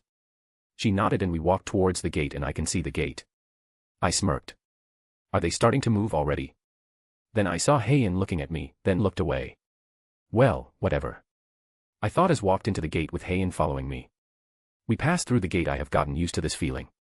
We were currently in an open field with grass that was knee length. Open field dungeons are rare. There is a forest on that side. Heian said while pointing towards the right. I looked there and saw the forest.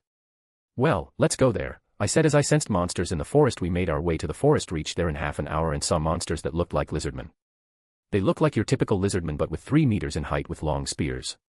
We saw a group of 5 come to attack us, as one back want to use the horn to alert everyone else.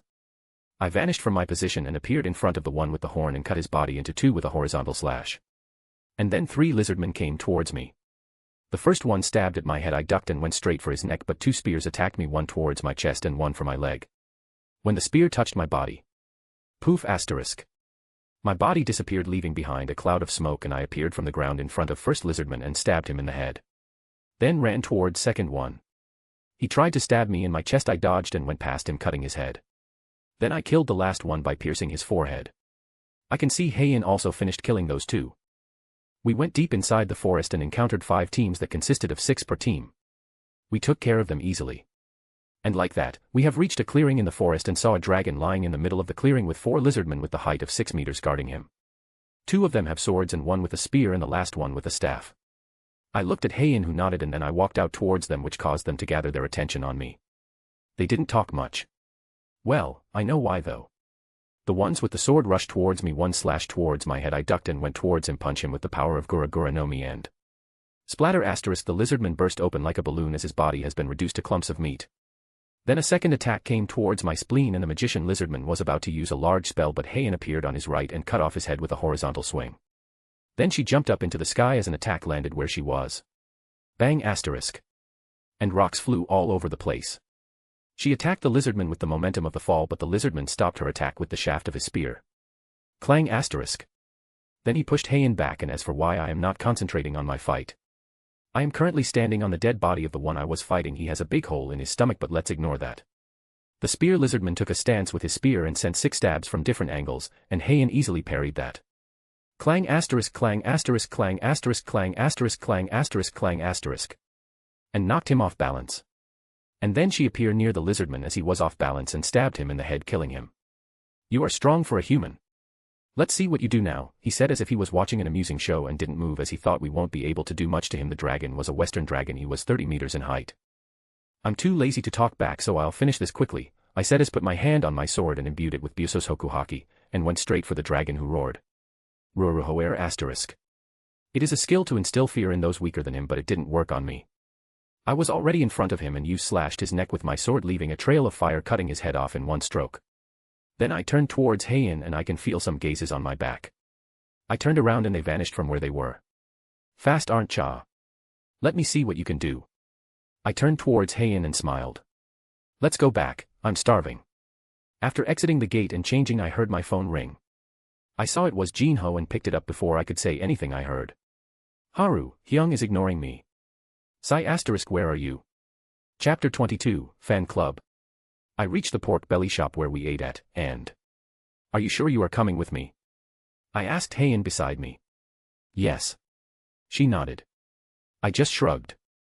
Well, then let's go in, I said, and then I heard a loud voice. Are you looking down on pork belly? This is that Hyung, Haru, and I share memories. I slapped my head when I heard this loud voice. Is he drunk? He does stupid shit when he is drunk. I made my way towards the table that had everyone's attention, but of course not because of the loud voice.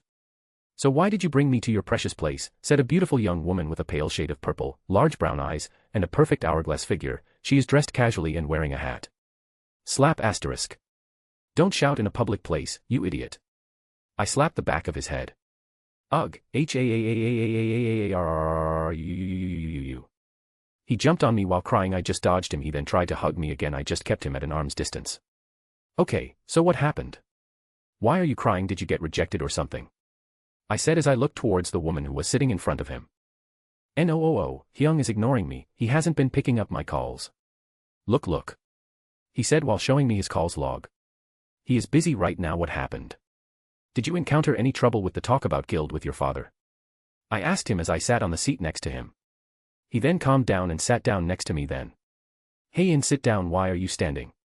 She then nodded and sat down next to me. Then I looked at the woman who was sitting in front of us. She was looking at me wide-eyed. Hello, is there something on my face? After I said this, she blinked and said, You're Tsujikuni Haru. I nodded. And she had stars in her eyes. What a weird girl. I looked at Jinho and said, So what's the problem? He nodded and said that the talk went well, but he needs Jinwoo to join his dad's guild. That is the condition his father gave him. So he has been trying to contact him and it didn't work, so he called me. Psy asterisk, was that it? I asked him as I massaged my temples. What do you mean that's it? He was so angry that there was hot air coming out of his nose. He will be back in 2 to 3 days. You can talk to him then. I chuckled and gave him the pork belly I cooked. He ate it and nodded. The pork belly you cook is the best, he said with a smile while drooling. I just shook my head, looked towards the woman who was looking at me. I just tilted my head. See, cute, she said while covering her mouth with her hands. Huh, cute. Who is she? I asked Jinho. He was about to introduce her, but...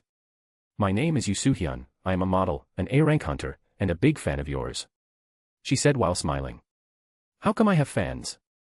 I said as I gave Heian some pork belly, as she hasn't said anything till now. And I got a blank stare from all of them. What?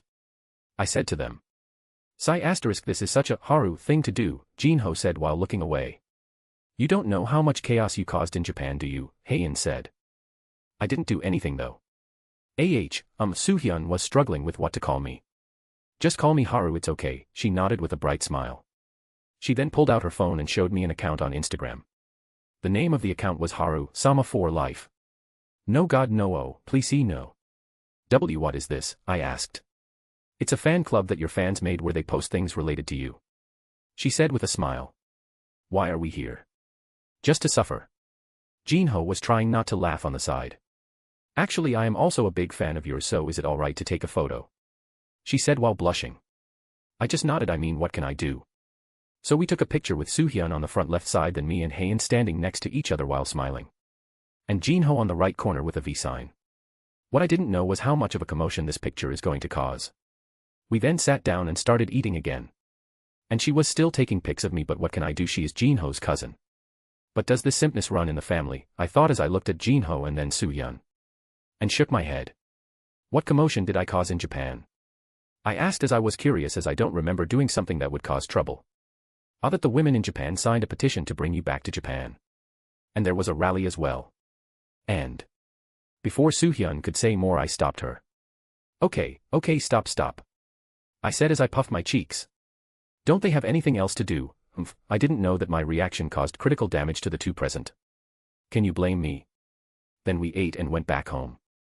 I said bye to Haein and went back to my house. It was 6 p.m. so I sat down and opened the Instagram app to see that my followers has increased to 10 million. I haven't used this for a long time and there were only a few pics of mine there. So how did it become like this? It had like 200 followers before. Then I saw the fan club account and clicked on it out of curiosity. Biggest mistake of my life, and what I saw was fan arts of me, and after scrolling for a bit I saw some new drawings of me, and I was just too tired and went to sleep early. POV. You saw him right, he is still alive, said the tan man while looking at the ice elf and a handsome young man with blonde hair. They are the Beast Monarch, Frost Monarch, and the Iron Body Monarch. Yes, he was able to sense even though we were so far. The Frost Monarch said. My plan to kill him using commander of Legia's army failed. The Iron Body Monarch said as he was thinking. Did I tell you already that he is dangerous? The Beast Monarch said with clear disdain in his voice. Yes, you were right, he is strong enough to fight a commander of the Monarch's army and only a monarch can kill him. So what do we do now? The Frost Monarch said. We can leave him for later, we know his strength. We need to find the Shadow Monarch first. And the ruler's vessel as a priority. The Iron Body Monarch said. The Frost Monarch nodded and agreed he didn't want to mess up his plan even though the small land in the east seemed to be an anomaly to have two strong fighters in less than a week. TCH, coward, the Beast Monarch said. No one answered him. So he opened a portal and went away, so did the Iron Body Monarch. Leaving the Frost Monarch alone. We all know who the biggest coward is. He muttered as he looked towards the place where the Beast Monarch used to open a gate. And opened a gate and entered it. POV. On the internet the hottest topic currently was the photo of the S-rank hunter Tsujikuni Haru with the model Yu Soo-hyun and another S-rank hunter Cha Hae-in. Jinho was left out. At yours truly, doesn't he looks handsome? At ISIMPFORHARU dash at yours truly, why are you stating the obvious? At Harasimp his smile, God I'm melting. At Harusimp 2 dash at Harasimp me too. At fan$%, so no is going to talk about how good Haru-sama and Hunter Cha look together. At BIGBUNI_01 dash at fan$%, you are right, they really suit each other. And then a photo of Haru pouting was uploaded on the fan club's account. At Dewey, is it a fan art? The detail is amazing. At SecLeader666, no it can't be a fan art, it's a real photo, right? At Opaserby69, yes I think it is real, let's ask the administrator for answers. And after 20 minutes and 2,000 messages later the administrator of the fan club came and answered. At Haru-sama for life, ladies and gentlemen, it's real. Today the world was in chaos for different reasons. Chapter 23, A Peaceful Day. I woke up in the morning having no idea how chaotic the internet has become. And went to take a shower. After that I came out of the living room and saw Gina using her phone with a frown on her face. What made your mood so bad this early in the morning? I asked her. She looked at me then looked away pouting. What happened to her now? I shook my head and went towards the kitchen. I guess you don't want breakfast then, I said while wearing an apron. Don't you dare, she said as she kicked me and then held her own foot. Aha. It hurts. While sitting on the floor. I just shook my head and picked her up in a princess carry. She looked at me in a daze with a red face. I just chuckled at her reaction. She has a cheerful and active personality, but she can be quite cute when she is embarrassed. I put her down on the sofa and massaged her feet a little. Does it still hurt? Didn't I tell you before to stop kicking me or you might hurt yourself? Why don't you listen to me? I said as a gentle smile formed on my lips. It doesn't hurt anymore, so stop. She said while looking away. I stood up and asked. What do you want for breakfast, while patting her head? Kimchi pancakes and 3 of them, Sei answered. Okay then. Well, it's good that she eats a lot of food. I went towards the kitchen to make our breakfast. Make some for me as well. Uncle who just walked in said. Okay, I answered as he sat down near Gina. And started talking to her about random topics. I finished making us breakfast and put it down on the dinner table as both Uncle and Gina sat at the dinner table and started eating. She definitely takes after Uncle in eating. I thought while eating, and after eating I took the dishes and went to wash them. After washing the dishes I went to the living room to see Uncle has already left and only Gina was sitting while using her phone. I sat down beside her as I didn't have anything to do today. I'll be lazing around the house today. I can see that she is looking at the phone intently. What are you looking at so seriously? I asked curiously. No, nothing, she said as she hid her phone. Suspicious, I said as I took her phone from her without her even reacting. Hey, give it back. She said as jumped on me. I just stretched my hand to keep it away from her hand and held her waist to keep her from going anywhere. Ella let me go. She struggled to get out while blushing, but it didn't work. When I saw what was on the phone, I didn't know what to say. It was the photo that I saw yesterday. I turned and looked at her. She just looked away. My head hurts. I removed my hands from her waist and cough *. I know you are a healthy girl, but you shouldn't see photos like this of someone you know, I said while blushing a bit. Well, it is embarrassing to think that someone you know is looking at a photo of you like this even though the photo is not real. My friend sent it to me, I didn't know what it was. She said in a low mosquito-like voice with her back towards me. I can see her ears are red. Well, then did you like what you see? I asked her with a teasing smile.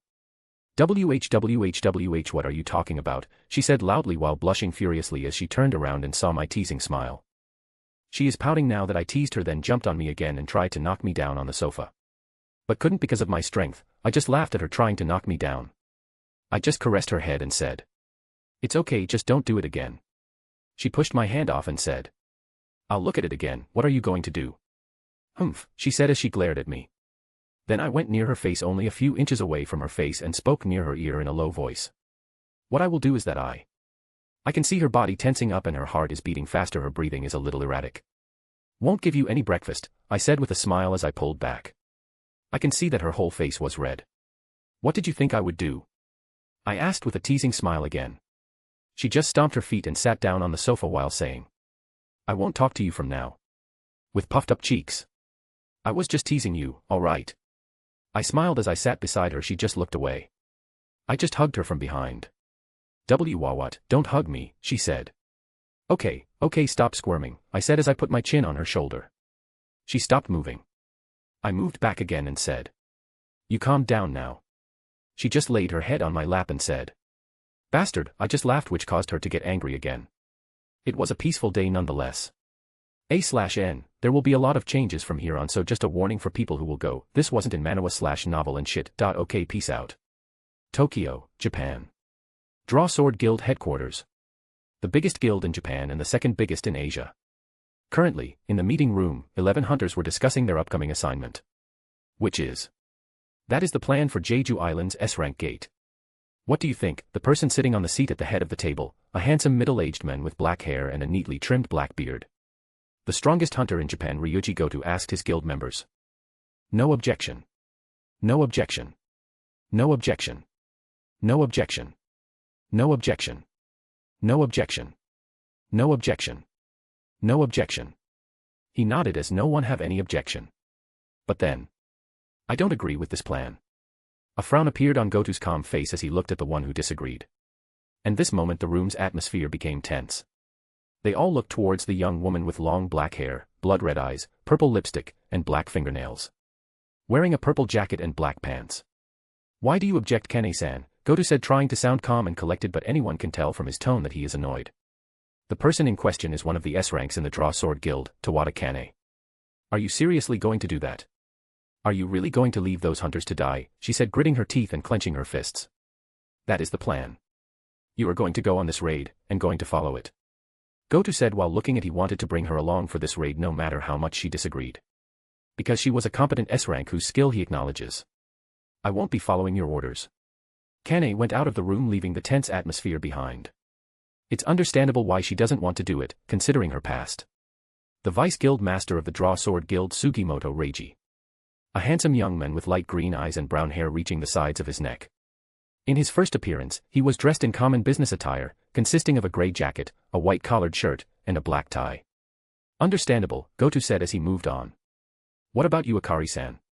Goto said calmly to the S-rank healer Shimizu Akari. I'm not getting paid enough for this. She said with a smile, and nobody was surprised as they had expected this. And like that the meeting ended and everyone went their own way. Memorial Monument, Tokyo. At a place where people who died in dungeon breaks are buried. In one corner, you can see a young woman with a purple jacket, black pants, and a purple hat standing in front of two graves. The names on the grave are Tawada Ryu and Tawada Kaori. The woman looked at the grave while clenching her fists until blood began to drop from her fists. Ka-san, Tu-san, what should I do? The woman muttered in a low voice with her head down. Chapter 24, What Should I Do? Ken A. POV. I stormed out of the guild as I didn't want to be a part of murdering people for our benefit. I know it may sound naive, but that is just what I believe in. I am still in shock that they came up with this plan to weaken another country and endanger ordinary civilians for profit. It's not like all of them agree. But it is they can't do anything to change his mind. I thought as I started my car and went towards a place I visit once a week. After driving for half an hour, I reached the place I wanted to visit. In the middle of Tokyo, the Japanese Hunters Association made a memorial for those who had died in dungeon breaks. I put on my purple cap after parking my car. I made my way towards the inner right side of the memorial ground. After 5 minutes I arrived in front of 2 graves. The names on the gravestones were Tawada Ryu and Tawada Kaori. It's the grave of my parents who died in a dungeon break when I was 14. The reason they died was human greed. When a C-rank Gates dungeon break happened, the local guild didn't dispatch the hunting team immediately but rather waited for casualties to pile up to get more money out of it. It was a time when being a hunter wasn't as lucrative as it is today. The hunter pretty much worked for no money. Which led to that situation. Due to their greed, the dungeon break, which could have been easily suppressed, turned into an incident in which the death toll went above 10,000. And my parents died in this dungeon. When their bodies were found, it was mutilated and many body parts were missing. I was in school that day and survived. Because we were sent to the underground shelter.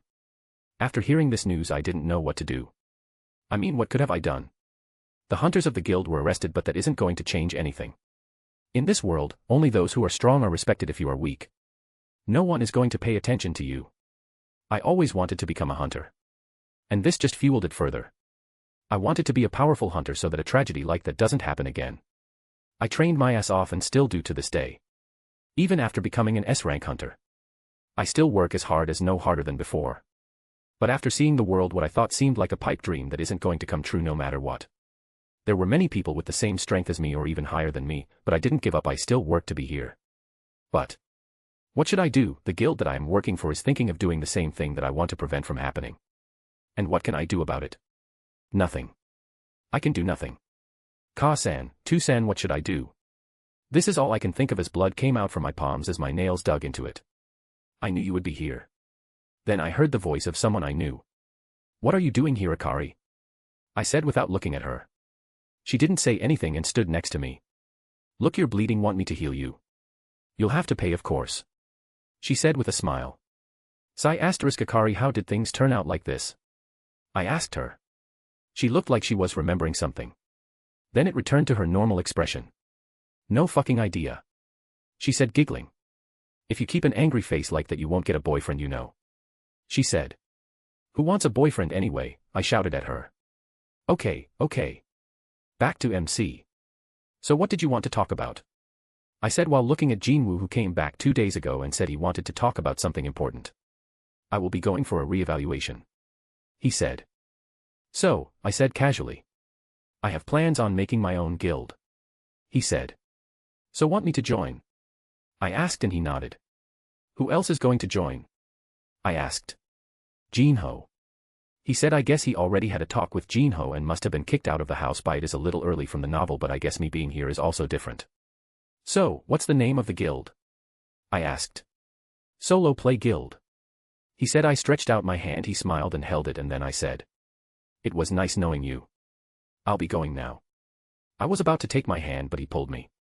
Hey, where are you going? He said. Who might you be, my friend? I am afraid I don't know you, I said with a straight face. Hey Haru, stop joking, he shouted. I don't know who you are referring to, my friend. My name is Mob Uchiha. And I have to go and comprehend the laws of being a MOB, I said as took my hand back and turned around. And he just jumped on me. Hey, come on, what's wrong with the name? It is a good name, he said. Veins appeared on my forehead. What's wrong? You're asking the wrong question. The question should be what isn't wrong with it. Get off my back. I said. It's a good name, he shouted. Who said it is? I asked. Miss Juhi. He just looked away. She just lied to keep your heart, I said. Oh, we were about to begin another fight, but. Can you both stop shouting? I am trying to study here. Ji-na said. I and Jinwoo both looked at each other and became pale. Hey, is the world ending today? He asked in panic. I looked out of the window and said, the sun must have risen from the west. Jinwoo was calling the hospital. Hello, yeah, Dil hospital, yeah, I think my sister has fallen mentally ill, can you write in? Before he could answer, Ji-na took his phone and disconnected it. Get out, both of you. She roared and kicked both of us out. We looked at each other and shook our heads. Solo play is a good name for our guild, he said. I smiled towards him and said, absolutely fucking not. Oh okay, we'll think of a new name. But still, it is a go dash. Not hearing it. La la la la la la, I ran as I covered my ears. The next day, Jinwoo went for his rank reevaluation and I am on my way to clear some dungeon that was left uncleared. I have to go to Season, it will take some time but I should be back by evening.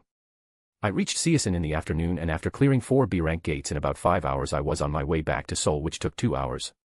My current status is something like this. Status. Name, Sujikuni Haru. Level, 22, 5, 707, 240/7, 481, 827 XP.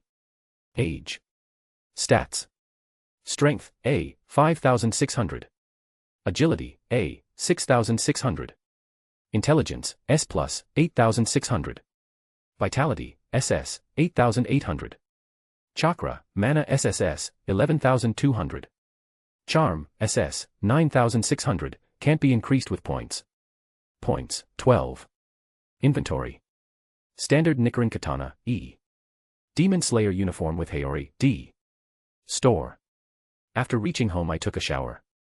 And went towards Jiwoo's house. Everyone was sitting at home doing their own thing. So what was the result? I asked Jinwoo even if I knew the answer. Well, they asked me to come again in 3 days. He said as I nodded. Then your rank has been confirmed, so let's have a feast, I said as he nodded as Uncle and Gina's ears perked up as they heard about a feast. I just shook my head and after wearing an apron I went to cook the feast for us. 4 appetizers. We had Korean glass noodle stir-fry, japchae. Sweet and spicy Korean pot sticker salad, bibimbap. Korean fish cake balls, yeomuk. Seafood pancakes, hamulpagian. Korean fried chicken. For the main dish, we had spicy Korean pork, jaeukbakium. LA galbi, Korean barbecue short ribs. 4 rice dishes. Bibimbap. Korean rice rolls, kimbap. Side dishes. Fresh kimchi salad, baechujiatjori. Korean cucumber salad. Pickled carrots and daikon radish. Korean barbecue dipping sauce, samjang. Spicy Korean coleslaw. For dessert/drinks, we have Korean cinnamon punch, sujeongwa, and Korean plum tea, masil cha. I saw Gina taking photos of the food and some of mine as well. Who is she going send these to? I just shook my head not bothering with and we started eating and finished all of the food without leaving anything behind. Then we all started cleaning up and sat down drinking some oolong tea. It is good for your digestive system, so why not? So, you two are going to make a guild? Uncle asked as we were sitting. Gina already went to sleep. Yes, that is the plan, Jinwoo said. He still hasn't made up with Uncle. Geez, what a tsundere. I just shook my head while looking at them and smiling. I just have to wait for Aunt to wake up, she'll handle it. I stood up and said. Okay, I'll go and sleep, it's already late. After reaching my house I went in and slept straight away. Hey, in POV. I was looking at the night sky again. While thinking of him again, he has been on my mind a lot these days. I just can't get him out of my head. I then looked at a photo on my phone and a smile formed on my face. It was a photo we took at the pork belly shop. I even saw his fan club page and I shook my head to get those images out of my head. While I was in my thoughts I heard a message notification on my phone and saw it was from Gina. We do talk from time to time. Though the only topics we talk about are related to him. Which makes me feel complicated as I see her talk about him non-stop. Putting those thoughts away I saw the photos and a video they were of Haru cooking and feeding Gina sometimes. I want him to feed me too, I realized what I just said. Awawa wawa wawa wawa wawa. I just jumped in my bed and buried my face in the pillow. What am I thinking? Chapter 25, I'll wait for you. I am currently at Sky Rose Garden, which is located on top of the Daehan Cinema Complex in Chungmoro, this visually pleasing garden. The garden is on the 8th floor of the cinema and has a beautiful view of the city, a quaint coffee shop, roses, and bright lights. I am now sitting in front of a beautiful woman. Who is it, you ask? It's Haein, who is drinking coffee as she is looking away shyly. The reason is, we came to watch a movie together. There is a movie I want to watch. So. She was blushing while looking down at that time. She was way too cute and I agreed to watch the movie, not even asking which movie it is, and made a plan to come here today. When we arrived here I saw it was a horror movie that was pretty famous. She looked nervous. I guess she isn't good with horror movies, which is surprising. I shook my head and held her hand. She was surprised as she looked at me while blushing. I am not good with horror movies, so can hold your hand, I said to her softly. She nodded her head shyly. I just smiled and led her to the seat after we bought popcorn. We were still holding hands while sitting in our seats. Then the movie started and we watched it while eating, but whenever a horror scene came I can feel her grip on my hand tightening. If it was a normal man, his hand would have been reduced to paste because of her strength. But in the middle of the movie a jump scare came and all the women screamed. Hayin was the same. She hugged me from the side while screaming. But after some time she came to her senses, her face blushed, it reached her neck. She was about to move, but I hugged her shoulder with my right hand. It's okay if you are scared, then stay like this, I said as I patted her back to calm down. She nodded while looking down. She was embarrassed at the moment. And we stayed like that for the rest of the movie. And that has led to the current situation. She is acting shyly now. It's almost time for the sunset, I thought as I stood up from my seat and said to Hayin. Let's go, I heard the sunset view from here is beautiful. She nodded and stood up. Then we went towards the platform to see the sunset together. It was a beautiful view. The view of the sun setting with some clouds painting the city with its orange color and giving the city a new type of charm. This sunset is the best I have seen in my years. No, maybe it isn't about the sunset, but... I looked to my right and saw Hayin seeing the sunset with a soft smile. Maybe feeling my gaze on her, she looked at me and smiled brightly while her face was a bit rosy. I can feel my heartbeat faster as unknown to me my face turned a little rosy as I smiled back at her. Click asterisk. We both heard a sound and looked back as we saw a woman with a camera looking at us completely stunned. So sorry, I didn't mean to. Looked so good that I unconsciously took a photo. The woman said apologetically while bowing her head. It's okay, are you a photographer here? I asked as there should be some hired by the management here. She nodded as she sighed in relief. Can I look at the photo please? I asked. She nodded and showed us the photo. It was a beautiful picture with me and Hayin looking at each other and the setting sun in the background. Hayin also looked at it and she was stunned at how good the photo turned out. Can I have the photo? How much do I pay for it? I asked her. No, you don't have to. She said while shaking her head. I shook my head as I saw one of the couples paying the photographer 10,000 won for a photo. I took out my wallet and gave her 50,000 won for the photo. Me too, Hayin said while blushing and also gave the women 50,000 won. She tried to refuse but... It's thanks to you that we were able to have a beautiful photo, so thank you very much, I said to her sincerely and Hayin also followed. Thank you.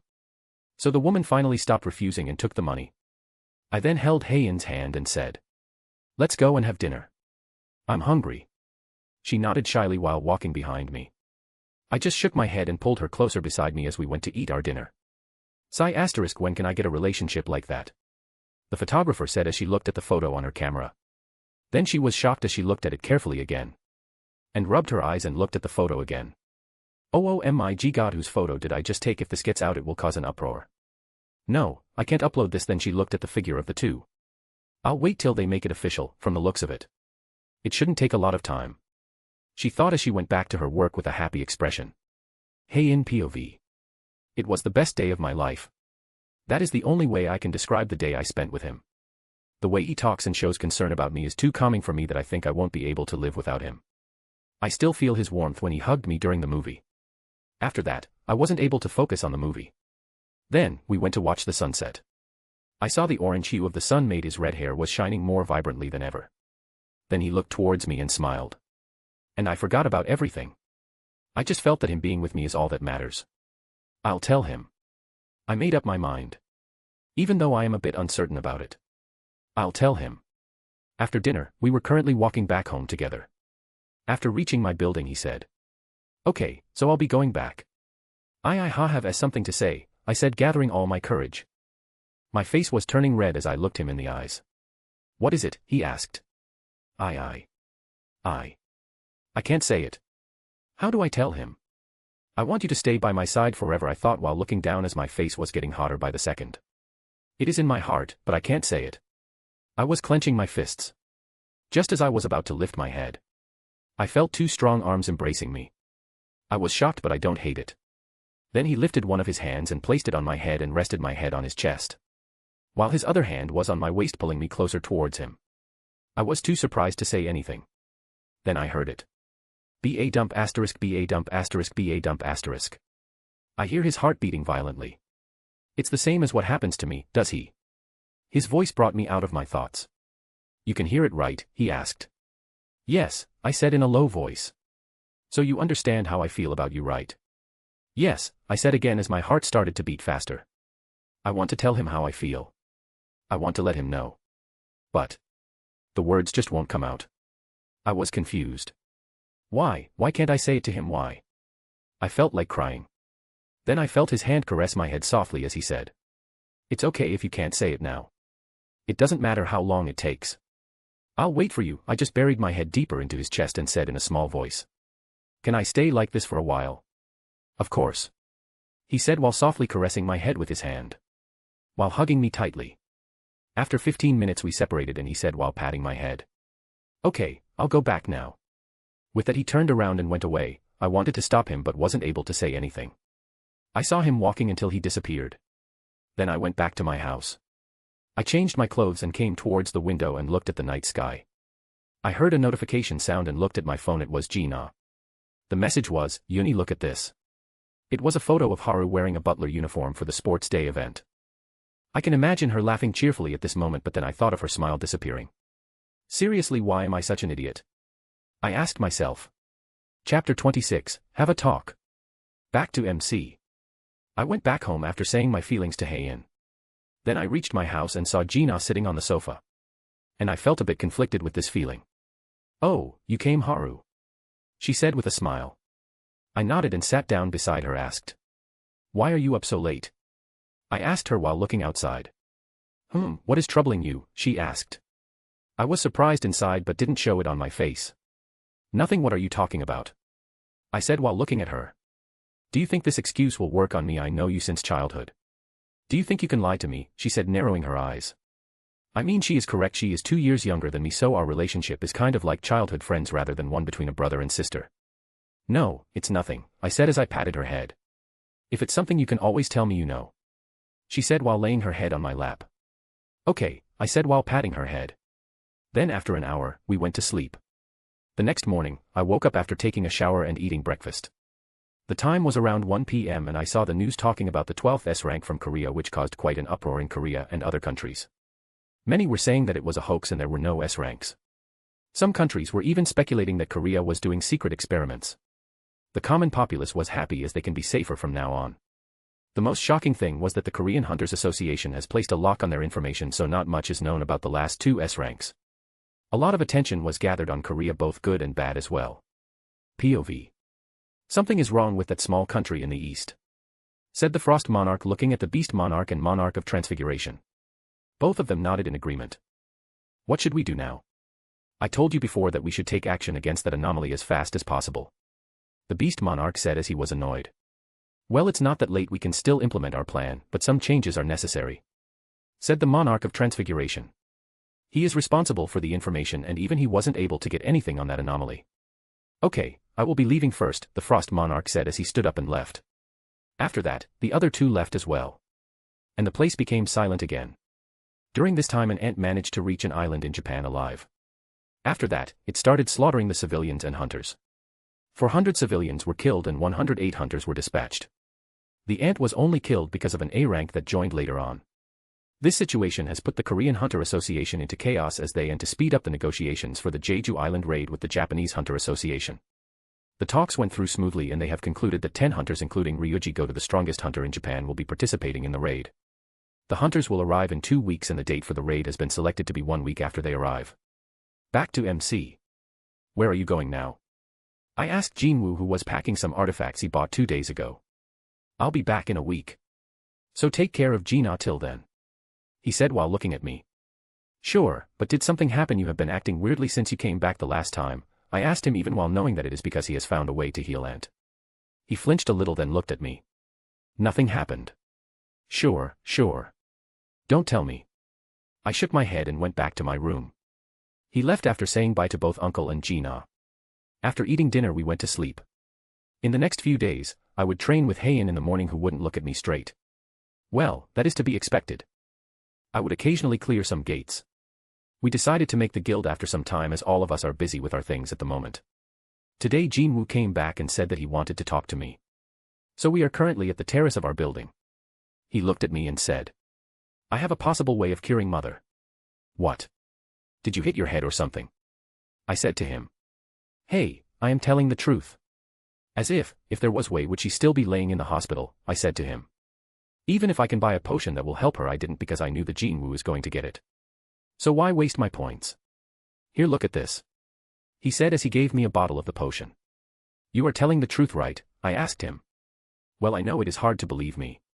But before he could finish I said. It's okay, I know you aren't lying, so when are you going to use it? You bastard. He shouted as wanted to punch me, but I just dodged. He was throwing more punches and none connect. Okay, stop, I said to him. He stopped and said. I'll hit you for sure. Yeah. I'll be using it tonight and I wanted you to be there as we made a promise to her together. He said with sadness visible on his face.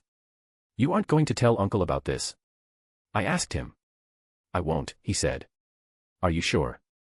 I asked with a sad voice. He looked at me with a stunned look. I just smiled and said. Just be honest with yourself, I know it hasn't been easy for our family to live in his absence, but it wasn't easy for him as well. He came back from the dungeon after 10 years, he survived in there, for whose sake do you think he did it for? He didn't say anything. I just shook my head. You should be happy with what you have or you'll regret it later. When you've lost it. Or did you forget what you told me? I said to him as I patted his shoulder and went towards the stairs. Where are you going? He asked me. I'm going to sleep, you should talk with Uncle. Isn't that right? I said to the man hiding behind the door of the terrace. How did you know? He asked me a bit surprised. Well, I won't be going to the hospital. So you two can talk things through. I just went back after saying this. I wanted to wait for N to pacify them, but I just couldn't see them like this. Jinwoo POV. I am now standing in front of my father. Aren't you going to say anything? I asked him. And he didn't say anything and just stood there while looking at me. How was it living in the dungeon? It was hard, I almost died of starvation. He said plainly. Do you hate me? He asked in a low voice. Yes, sometimes. I can see him lower his head with pain clear in his eyes. I'm sorry. When I first became a hunter, when I was at death's door, when I barely survived just to see Mom, Gina, and Haru again. You appeared in my mind. And I have always hated you whenever it happened. I said as I saw him lower his head more. Whenever I said this to Haru, he would only say one thing: don't lie to yourself. I always said that I am not lying. But I always knew in my heart. I have always missed you. Although I want to deny it. I always thought of you whenever I was in a difficult situation. I saw him look up at me with a shocked expression. Did you miss me? No, us? I asked him, causing his eyes to widen. Not a day passed by where I didn't miss you all. You three were the only reason that I survived, or I would have given up long ago. He said as tears rolled down his eyes. He came near me and hugged me. I'm sorry that I wasn't there when you needed me and left you behind. I have always regretted leaving all of you behind. He continued. I'm sorry I couldn't be a good father to you. While hugging me tightly, as unknown to me, I started crying as well. After some time he stepped back and said, Are you sure that the medicine can cure your mother? He asked me seriously. I nodded. He didn't ask where I got it from. Okay then, let's go. And call that brat as well. He said. He won't be coming with us. You should know he is very stubborn. I said. He nodded and we went towards the hospital. After 30 minutes we were now standing in my mother's hospital room. I gave her the medicine and her complexion got better, but she didn't wake up. Why? Open your eyes. Open your eyes. I only had one reason why I wanted to become stronger, so please wake up. Please wake up, I said as I felt a hand patting on my shoulders and looked behind. Don't worry, it will be all right. He said. I relaxed a bit and after some time I woke up and saw. Chapter 27, Idiots. I woke up and saw her looking outside the open window as the night wind made her long hair flutter. Jinwoo, is that you? She asked in a soft voice. You've grown up. Just how long was I asleep? She said while looking at me with warm eyes. 4 years.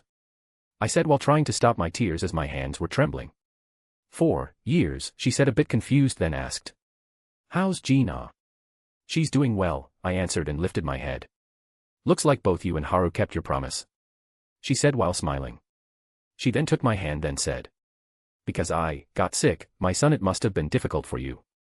I wasn't able to stop my tears anymore as my lips were trembling, and I felt the familiar warmth that wasn't there for the past 4 years. Yeah, I said while crying.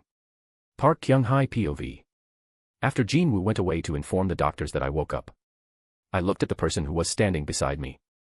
I wasn't wrong, you were still alive, I said as I looked at the person I wanted to see for a long time.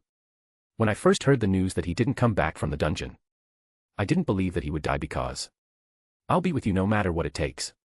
That was the promise he made when he proposed to me. And he has always kept his promises.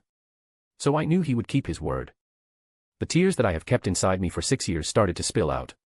As I was crying, he looked at me in surprise and wiped my tears with his fingers and said, "Sorry I have made you suffer even after I promised to keep you happy." He said with a downcast look. He wasn't meeting my eyes. What a fool. Did you think you broke your promise? I said while cupping his face in my hands. As he looked up, I smiled and said, "Do I look unhappy to you, after hearing what I said?" He hugged me tightly and said, "I'm sorry. You must have regretted being with me." "Okay, don't apologize now. I knew what type of man you are and I still don't regret falling in love with you," I said as I hugged him tightly as well. Back to M.C. The next morning. Haru, wake up. I woke up and saw Gina with an impatient face. "Guess, Aunt, woke up," I thought. "What happened, Gina?" I said while yawning. Mom woke up," she said while hugging me. "Oh okay," I said trying to sound a bit surprised. "We have to go." "Come on, wake up," she said while pulling out of my bed. Yeah. Calm down," I said while patting her head. Then I went to wash my face and changed my clothes. After 5 minutes I was ready and said to Gina, "Okay, let's go." She nodded and we went towards the hospital. After 30 minutes we were now standing in front of my aunt, who was sitting in bed, who was hugging a crying Gina while patting her back and saying, "My little girl's all grown up now." She had a smile on her face. Jinwoo was looking at them with a slight smile. I went out to see the doctor who came to show the reports. I saw them and it was all normal. It was like she never fell into eternal slumber for 4 years. The hospital wanted to keep her there as she is the first to wake up from the disease, but when they heard that she had 3 S ranks in her family they backed off nice and easy. When I walked back in I felt the gaze of everyone in the room, which confused me. Then Gina stood up and hugged me tightly. I can just pat her back as I can understand she is happy as her mother woke up and she now has the family she always wanted. It's good that she is happy. Even though I wish I can meet my parents again, but maybe when I am powerful enough. "Auntie will be discharged in an hour, so we will be going back home soon," I said to her with a smile. Still as level-headed as ever. She said with a smile on her face, and then she looked at Gina, who was hugging me like a koala, and nodded happily. I looked at Jinwoo and he just looked away sweating. Why do I smell some conspiracy here? Well, I just shook my head and we took Aunt back home. At night we planned to have a feast, again. And for some reason, Haein was also here. Must have been Gina who invited her. They have been close recently. "Yo," I said. She just nodded shyly and went to talk with Gina and Aunt. While I was cooking food I can feel stares on me, but when I looked back they would vanish. Am I hallucinating? I thought. Like fuck I am. Why do they keep staring at me? I thought as I knew it was the ladies here. Did I make a mistake? I don't have any memory of it. I placed all the food on the table as everyone gathered around while Gina was pouting. Wasn't she happy just now? What happened? I thought. Women are fickle creatures. I just shook my head as I finished placing the food and sat down for some reason with Gina to my right and Haein to my left. I didn't mind it and we started eating. It was a dinner with a lively atmosphere. We ate happily while talking about random topics here and there. Haein would blush occasionally while talking to me, which caused the gazes of Aunt and Gina to intensify. I hope they stop staring at us. After dinner, everyone sat down to talk. Of course the women went to Jinwoo's house. Me, Uncle, and Jinwoo sat on the sofa in my house. We were drinking tea and Jinwoo's father said, "Jinwoo, do you have a girlfriend?" Jinwoo almost spat out his tea. Where did that come from? Jinwoo said, a bit flustered. I always wanted to ask, but... he said, looking a bit sad. Well, it is true considering the situation. And no, I don't, Jinwoo said. No matter how powerful he got, he is still the same when he is with his family. Seriously, you're 24. When I was your age I already married your mother and you don't even have a girlfriend. He said seriously. Well, he has someone he likes but hasn't told her yet, I said while calmly sipping my tea. Jinwoo glared at me. I just shrugged my shoulders. What, seriously, you're afraid? You don't know, but I proposed to your mother. He said proudly. After she told you to do it. And even said she had to make the first move because you didn't realize her feelings. I said, which caused him to stiffen and look towards me with shaky moments. You brat. He ran after me trying to hit me. Seriously, these two can't be more alike. Third-person POV. In Jiwoo's house, there were currently 3 women sitting drinking tea and no one was talking there. Haein, Gina, and Kyung-hae. She asked Gina about what happened when was in eternal slumber, and when she heard how they lived she felt bad for leaving them behind on their own. Then it came to how Jinwoo and her husband didn't talk to each other and were kind of estranged. She just shook her head as she thought they needed some discipline. But that will have to wait. Kyung-hae then put her glass down and said, "Do you both like Haru?" A moment she asked this, the movements of both Gina and Haein stopped. As they looked at her with a face like, "Is it that obvious?" Kyung-hae just giggled and said, "Yes, you are too obvious." She then said while shaking her head, "So any progress?" When she said that, Haein's face turned red, which didn't escape her eyes. She looked at her and said, "Looks like you made some." Gina was also looking at Haein with shock. "What happened, Uni? Tell me." She then started to shake Haein, who was blushing. After some time Haein told what happened that day, and Kyung-hae laughed. "You're lucky to have a man who takes the lead." She laughed and thought about her husband. "So what did you say?" she asked Haein, and she also noticed how Gina's face looked at this moment. She just shook her head. Haein was silent, which caused Kyung-hae's eyes to widen. "You didn't say anything," and Haein nodded, which made both Kyung-hae and Gina to be stunned. "Why, Uni?" Gina asked in a shaky voice. Haein just looked at her and looked down again. And Kyung-hae understood what happened. "Okay, I get it. And..." She paused and said, "Both of you are idiots. The biggest ones I've seen in my life." When she said that, both Haein and Gina looked at her in shock. They didn't know what to say when they saw the angry look on this gentle woman. "What is your and Haru's profession?" she asked, looking at Haein. "Hunters." Then her eyes opened wide as if realization hit her. "It is a job in which life and death isn't something you can guarantee. There are many dangers in this job, and the dangers aren't limited to monsters," she said while remembering how her husband went missing 10 years ago. Both Gina and Haein were thinking that they weren't taking this into account. Being a hunter, although an attractive profession, is extremely risky and you can die at any time. Now that they thought about her words, it started to make some sense. They didn't know what to do. They looked at Kyung-hae as if asking what to do. "I'm not going to tell you anything in this matter. You can talk among yourself. I just wanted to tell you this as someone who went through this, that's all." She stood up and was going towards Haru's house. "Mom, where are you going?" Gina asked. "There is someone who needs a bit of discipline, you see," she said, smiling gently. But Gina knew it will be bad for whoever is going to receive her discipline. "Oh, okay, Mom. Uni, let's go," Gina said as she dragged Haein towards her room. Kyung-hae opened the door to Haru's house and saw her husband chasing after Haru, trying to hit him. When Haru saw her, he came and hid behind her back and said, "Aunt, look, uncle is bullying me," trying to sound as pitiful as possible. Kyung-hae just pulled his ear. "Oh, www, it hurts, it hurts," he shouted while holding her hand that was pulling his ear. "I'll deal with you later." When she said that, Haru looked at her and nodded his head with the expression of someone who was caught. "Now then, you two on your knees." When she said that, both Jinwoo and Il-won started trembling because they knew what is about to happen. That night, 2 ranks of Korea were crying tears of blood in front of a woman. Chapter 28, What do you think? Tokyo, Japan. On the roof of the headquarters of the Draw Sword Guild, 2 women are standing next to each other.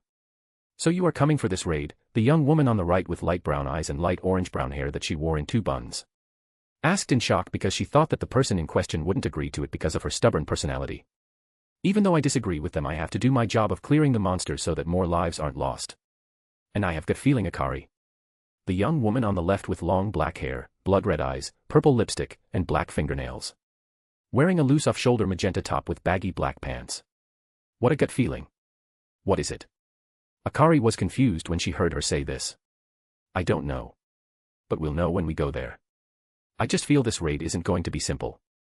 When she said that, she can feel Akari looking at her weirdly, which caused her short temper to flare up. "Do you think I am bullshitting here?" She swung her hand to slap Akari on the back of her head. "Ouch, I never said that. You hit me so hard. Now I have to use healing magic on myself. You better pay for this," Akari said as she rubbed the back of her head and used healing magic to ease the pain. "You still aren't over it?" Kane asked in a low voice, which caused Akari to stiffen and she lowered her head. Just when she was about to answer, they heard a loud voice from behind them. They turned and saw a muscular young man with sharp brown hair and numerous scars on his upper body, the most distinctive one being the large cross-shaped scar along the right side of his face. In his first appearance, he wore a simple gray muscle shirt with a cast on his right hand. His name is Tanaka Kenzo, and he is one of the 11 ranks of the Draw Sword Guild. "You two were here. We have been searching for you all over the place. We have to go to Korea tomorrow. I hope there are strong opponents." His loud voice gradually calmed down when he saw Akari looking down. Then he said, "Akari, is your father bothering you again?" The anger in his voice was apparent, which caused Akari to come out of her daze. No, he isn't after you beat him up the last time. And why are you hurt again?" Akari said in a cheerful voice again. "Ah, I got hurt while training," he said, waving his hand. "Do you want me to heal you?" "You'll have to pay, of course," Akari said with a playful smile.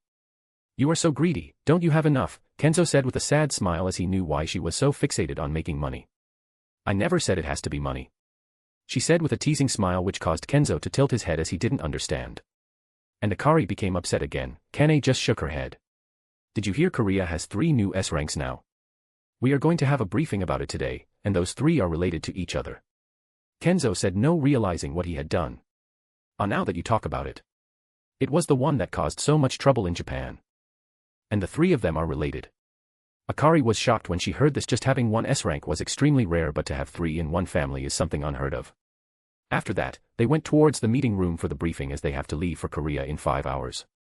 Back to M.C. Well, 6 days have passed since and came back home. Gina and Heian have been acting weirdly around me. I can feel they are confused about something, but when I ask they just run away. Sigh asterisk. Why are you sighing like an old man? Jinwoo said from the sofa in front of me. I wish I could be carefree as you, I said to him. Why do I feel like you are insulting me? He said while looking at me. It's a compliment, I said while waving my hand. Which caused him to narrow his eyes. So are you going to participate in the raid? I asked him. I don't know, I feel like I grew too distant from my family, so I want to spend more time with them. He said while looking at me. I nodded, as he did become a bit too focused on making money that he neglected his family too much. You don't have to worry about this. It's okay to spend with your family. Are you going to join? He asked me, and I nodded. If all 3 of us don't participate, it would damage our reputation and also the reputation of our guild in the future. So I will be going. What, Dad isn't participating? What is he doing? And where is Mom? He asked me with a shocked face. Let them spend some time together. They have been separated for 10 years. You should worry about yourself. I said to him. What are you talking about? He said.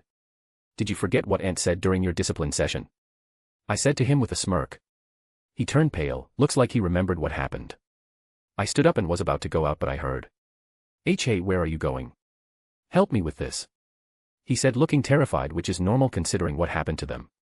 Why should I? I said while walking back. And he jumped on me. You are seriously going to leave me alone on this one? Help me, you bastard. He said while shaking.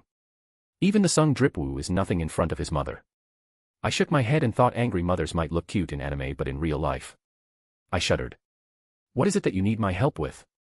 I asked, as I thought it won't be that bad to help him, all jokes aside. Everything. I don't know how to do this. He said as he got down from my back.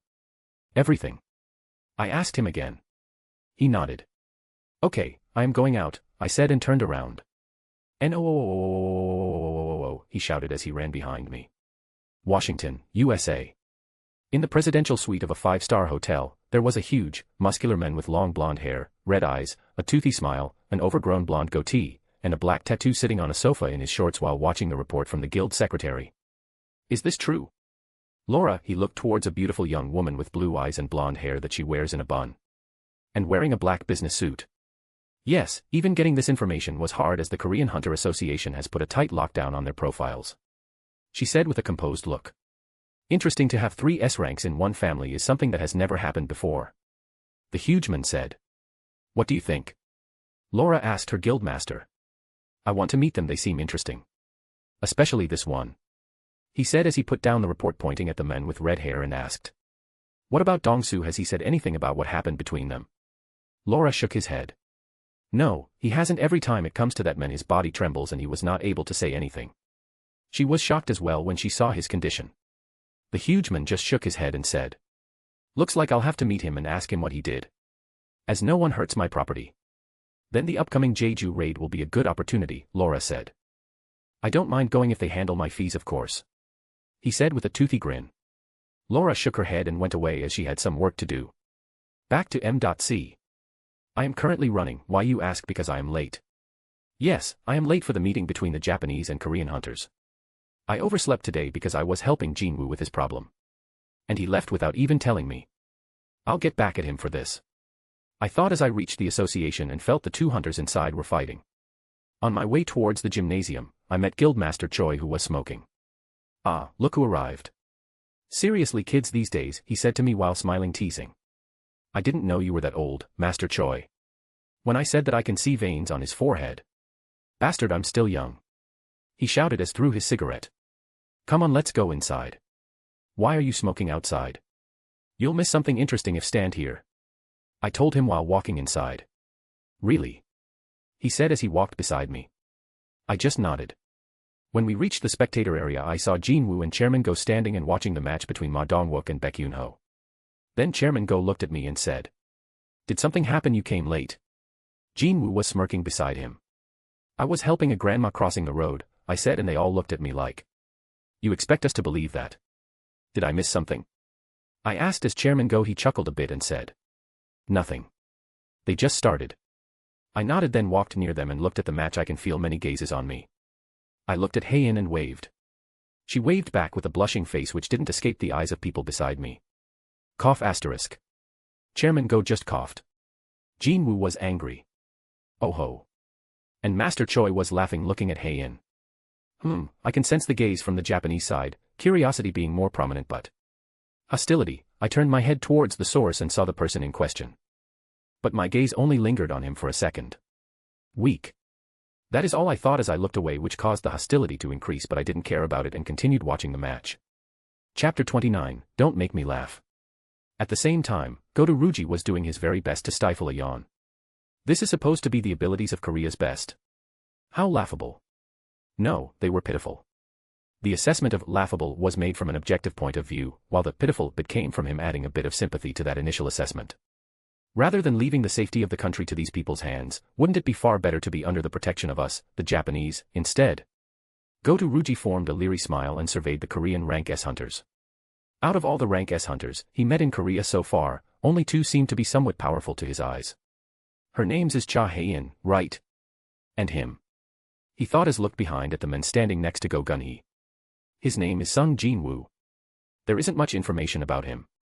And two S ranks are missing. He then focused back on Cha Hae-in. Her powers are special. She should be just a cut below his best hunters. But there's no helping it, is there? South Korea was a small nation, and its population wasn't that vast, either. Also, the person who had awakened the greatest ability within the populace just so happened to be an old man who didn't have that many days to live and couldn't even fight properly.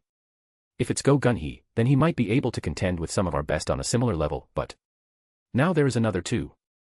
In any case, he was done with assessing the capabilities of the Korean hunters. He had completed the real reason for his extended stay in Korea. They wouldn't even survive for 5 minutes if we withdraw during the subjugation. Maybe she can. Thinking that there was no more reason to stick around, Goto Ruji turned around to leave, but then, he spotted someone unfamiliar walking closer from the entrance of the gymnasium. Goto Ruji's brows quivered greatly. He hadn't realized the approach of this unknown man even though they were nearby already. He was looking at the men with his own eyes, yet he still couldn't sense the other person's presence at all. He knew who this person was, one of the two S ranks that were missing before. The 10th S rank of Korea, Tsuga Kuniharu. His abilities are also unknown. He also caused quite a ruckus in Japan. I was looking at him with annoyance as he was also a complete mystery and he going to get in the way of my plan. I can't assess his powers. Even his presence is hard to find. He noticed my gaze and looked at me for a second and then looked away, his eyes practically saying, "Weak." I haven't felt this angry in my life, but I can't show it on my face. I put my thoughts back on the match in front of me. The POVs might change in between, so keep it in mind, and there will be thoughts of people present as well. The one with Dobok is Ma Dong-wook, the Gilder Master of the Fame Guild. Choi Jong-in said as I nodded. Then those towards the entrance are Izawa Ippei, Ishida Mari, Tanaka Kenzo, Hoshino Minoru, Kumamoto Atsushi, Tawada Kane, Fujishima Tatsumi, Kei, Shimizu Akari, and Ruji Goto, the Japanese hunters. When Jong-in finished speaking, Go Gun-hee, Jin-woo, and Jong-in looked at me while I was looking towards the Japanese hunters. No, I was looking at Tawada Kane. And she noticed my gaze and looked towards me, and she was stunned when she saw me. When did he arrive? I didn't feel him arriving. But then she looked at him carefully and looked away again because she has seen his photo on the internet, but he was more handsome now that she saw him face-face. The discussions about me were going on between S ranks from both the Japanese and Korean sides. They all looked at him and talked among themselves. Then the match between Yunho and Dongwook was going on. The translator from the Japanese Hunters Association said, "This is Korea's top. There is no need to see it anymore." "You sure?" Goto said as he looked at Haru again. When they were talking about their views about this, they heard a voice. "Sir Translator, what did you just say? Korean hunters aren't good. Did you think we didn't know Japanese? It was my second language in high school." And the argument developed into a match between them.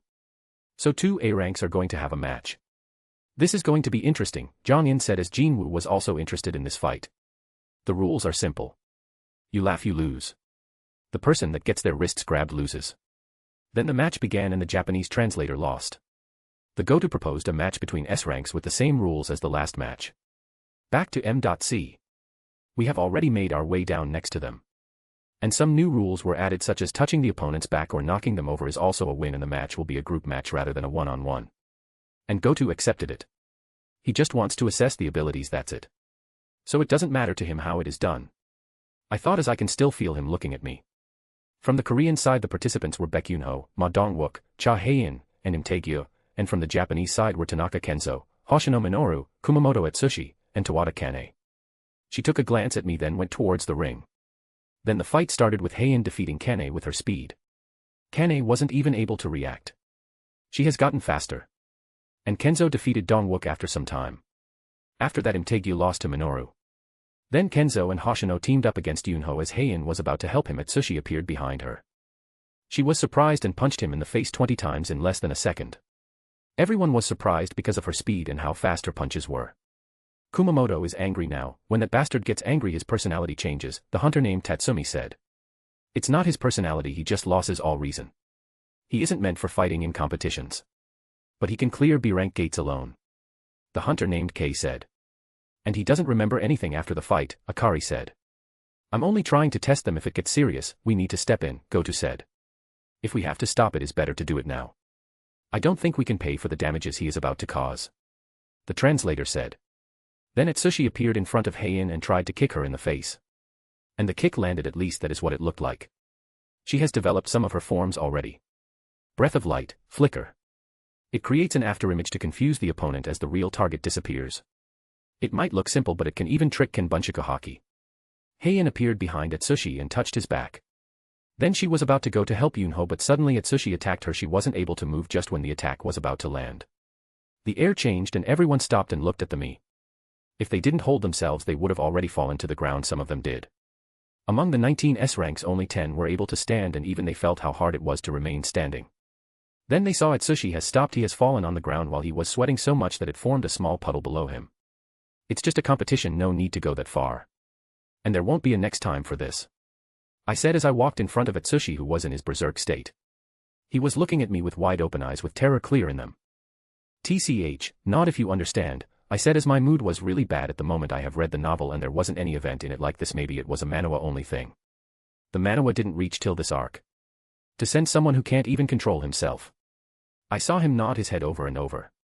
Then I stopped realizing how's Hoku Haki. When I turned around, he suddenly attacked me. Shinra Tensei, I said in a low voice as a purple ring-like pattern appeared in my eyes and vanished quickly. Bang asterisk. Atsushi, who was about to attack me, was stuck in the wall on the other side of the gymnasium, forming a crater around him. He has passed out and is bleeding all over. Goto was about to shout, but I said there won't be a next time. I cut him off as I turned towards Hae-in and gave her a hand. She looked at me while blushing and took my hand. As she stood up, I asked, "Are you all right?" She nodded shyly. When I turned around, I can see Chairman Go Jongin, Yunho, and Jinwoo looking at me with a wry smile. I was about to go, but Hunter Tsujikuni, can you wait? Goto-san has something to say. Why should I wait for you? I thought, but I still stopped as we have to cooperate for this raid. Sor Hanan Desuka, what is it? I said while looking at Goto in Japanese, which shocked most of the people here as they didn't know I can speak fluent Japanese. I want to have a spar with you, but I want you to use your full power. He said while realizing his aura. I folded my hands on my chest and looked at him. Don't make me laugh. With your strength you want me to go all out. I said to him while standing some distance away from, and all the other S ranks stood at the end of the gymnasium as they looked at the confrontation in front of them. They were stunned when they heard my words, as it was too unbelievable. He just said to the number 2 hunter in Asia that his strength is nothing. The Japanese hunter's jaw nearly touched the ground. How much confidence do you need to say that to a man who was practically one step away from becoming a national-level hunter? This is what everyone is thinking. Jinwoo was just smirking while looking at this, as this is the first time he has seen Haru show his strength, and he was excited while looking forward to their clash. My, how interesting, Jongin said while looking at them. And then he looked at Haein. He won't do this if it was someone else. It means that she. But a roar brought him out of his thoughts. You are too arrogant, Goto shouted while releasing more of his aura. So are you going to start or not? I still had my hands crossed in front of my chest. When Goto heard this, he appeared in front of me instantly. Slow, I said as I released my house Hoku Haki while lifting my index finger with my arms crossed, and he froze in front of me as cracks started to spread all over the floor and the whole gymnasium started to shake from the pressure. Everyone present except Go Gun-hee, Jinwoo, Haein, and to my expectation, Tawada Kane was standing. Rest were all fallen. I looked at Goto in front of me. He wasn't even able to move while looking at me in horror. What was that all? And you were so confident just now, right? See there, your subordinate is stronger than you. I said as I pointed at Kane and continued. You're nothing more than a paper tiger. And I turned around towards the chairman and said. Chairman Go has the plan for this raid completed. He nodded and said. Gotonim brought the plan with him. We will be changing the plan. How does tomorrow sound to all of you? I said as I looked at the rest of the guild masters. They nodded and I went towards the exit. Then I'll see you tomorrow. Okay, I'll take my leave as well. I heard Jinwoo say as he followed me out. Chapter 30, the meeting begins. Don't you think you overdid it? Jinwoo asked me as he walked beside me. Nah, it is necessary. If I didn't show them what I can do, they will look down on me even if I am an S rank and think that we are disposable. Especially that Goto, the title of number 2 hunter of Asia, has gotten to his head. I said while shaking my head, as that was what led Japan to its demise because of their conspiracy to kill the Korean hunters and control Korea from behind the scenes. He nodded his head as he was able to see their attitude towards Korean hunters as well. And he was disappointed in the Japanese hunters for being overconfident. Still, how can you hide that much power? He said. Well, aren't you the same? He looked surprised at first, then nodded. So are you going to change the plan for this raid? Yep, the last plan isn't going to cut it anymore. There is also the possibility of the Japanese side's withdrawal, but I doubt they will. How are you sure? He asked. Do you think they came to Korea with just good intentions? I said and opened his eyes wide as he nodded his head. So help me with the thing we were doing. He said while looking at me. Yeah, how about? I paused as he nodded his head. No, he was stunned as I walked forward. He then caught up to me. Hey, what the big deal? Help me out here, I don't want to go through that again. He said while showing a fearful look. Stop acting like that, or the readers are going to rant that I destroyed your character, I said to him. What are you saying? He asked with a confused look. No idea. I just shook my head as I walked and he was asking me for help. Back at the gymnasium. It has been 5 minutes since Haru left and no one has said a word, and they haven't even moved from their places. They were still stunned by what happened just now. Phew, this was a disaster, Jongin said while smiling, but the sweat on his forehead revealed his real feelings. We need to treat both Goto-san and Atsushi. Akari, go and heal Atsushi first, he is in a bad state. Kane's voice brought the Japanese hunters out of their daze as they started moving to help their hunters. Monster. That was the thought going on in the head of everyone present here. Even Chairman Go was stunned when he recalled what happened. He was sweating, but his heart was beating faster than ever. We have a strong hunter that can protect our country. This was my only worry, and now I don't have to think about it that much as we have a hunter of the capability. He was happy that his country can be safe. This was the only reason he held on for so long, even after being retiring. I can now leave it to the young ones now, he thought as he looked at Haein, who was still acting a bit shy. We will gather tomorrow to discuss the plan. If you have any objection, you can say it now. When Chairman Go said this, everyone nodded and started to leave the gymnasium to get back to their work. Soon only the Japanese hunters were left after Akari healed Atsushi. He woke up and asked, what happened here? Why is this place in a mess? But he got the glare of everyone present. Shut up, bastard, do you know what you just did? They all wanted to curse him but couldn't, as they were responsible for this as well. And Atsushi flinched as he understood that he lost control again. Then Goto stood up and walked out with a pale face while sweating heavily while taking a glance at Kane before going out. And everyone followed him out while looking at Kane without saying anything. After some time, only Kane and Akari were left behind in the gymnasium. How were you able to stand in that pressure? Akari asked Kane with some amazement, because even their strongest hunter wasn't able to do that. I don't know. I just didn't want to lose, that's all. She said. Akari's eyes twitched. Seriously, that was all? Are you kidding? She didn't want to lose. It is her strong-minded character and stubbornness, I guess. Still as stubborn as always, I see. Then they felt someone who just entered. Ah, sorry, I just forgot my phone. It was the Korean hunter Cha Hae-in that just came in. Oh, they didn't understand what I said just now. She was saying to herself. I can understand you, Akari spoke in Korean, which surprised Hae-in. You can speak in Korean, she asked while looking at Akari. Yes, I lived in Korea for 3 years. So I picked up the language. I can hold a normal conversation. Akari said as she remembered the reason she came to Korea with her mother. Her mood became down again. And Kane just shook her head. This girl. Okay, then I won't disturb you, Hae-in said as she was looking for her phone. We'll help you as well, Akari said while telling Kane the reason she is here, and she nodded as well. Hae-in nodded and thanked them. Kane found the phone in the spectator area and was about to say she found it, but the phone switched on and she was a picture of Hae-in and Hunter Tsujikuni standing together. She was stunned at how good they looked together. She shook her head and gave Hae-in her phone. She then thanked them again and went back. She is a polite lady, isn't she? What do you think is her relationship with Tsujikuni-san? Akari said while looking at Kane only to see her in a daze. What happened? You didn't fall for him on the first meeting, right? Akari said while looking at her friend. And no, I wasn't thinking about him.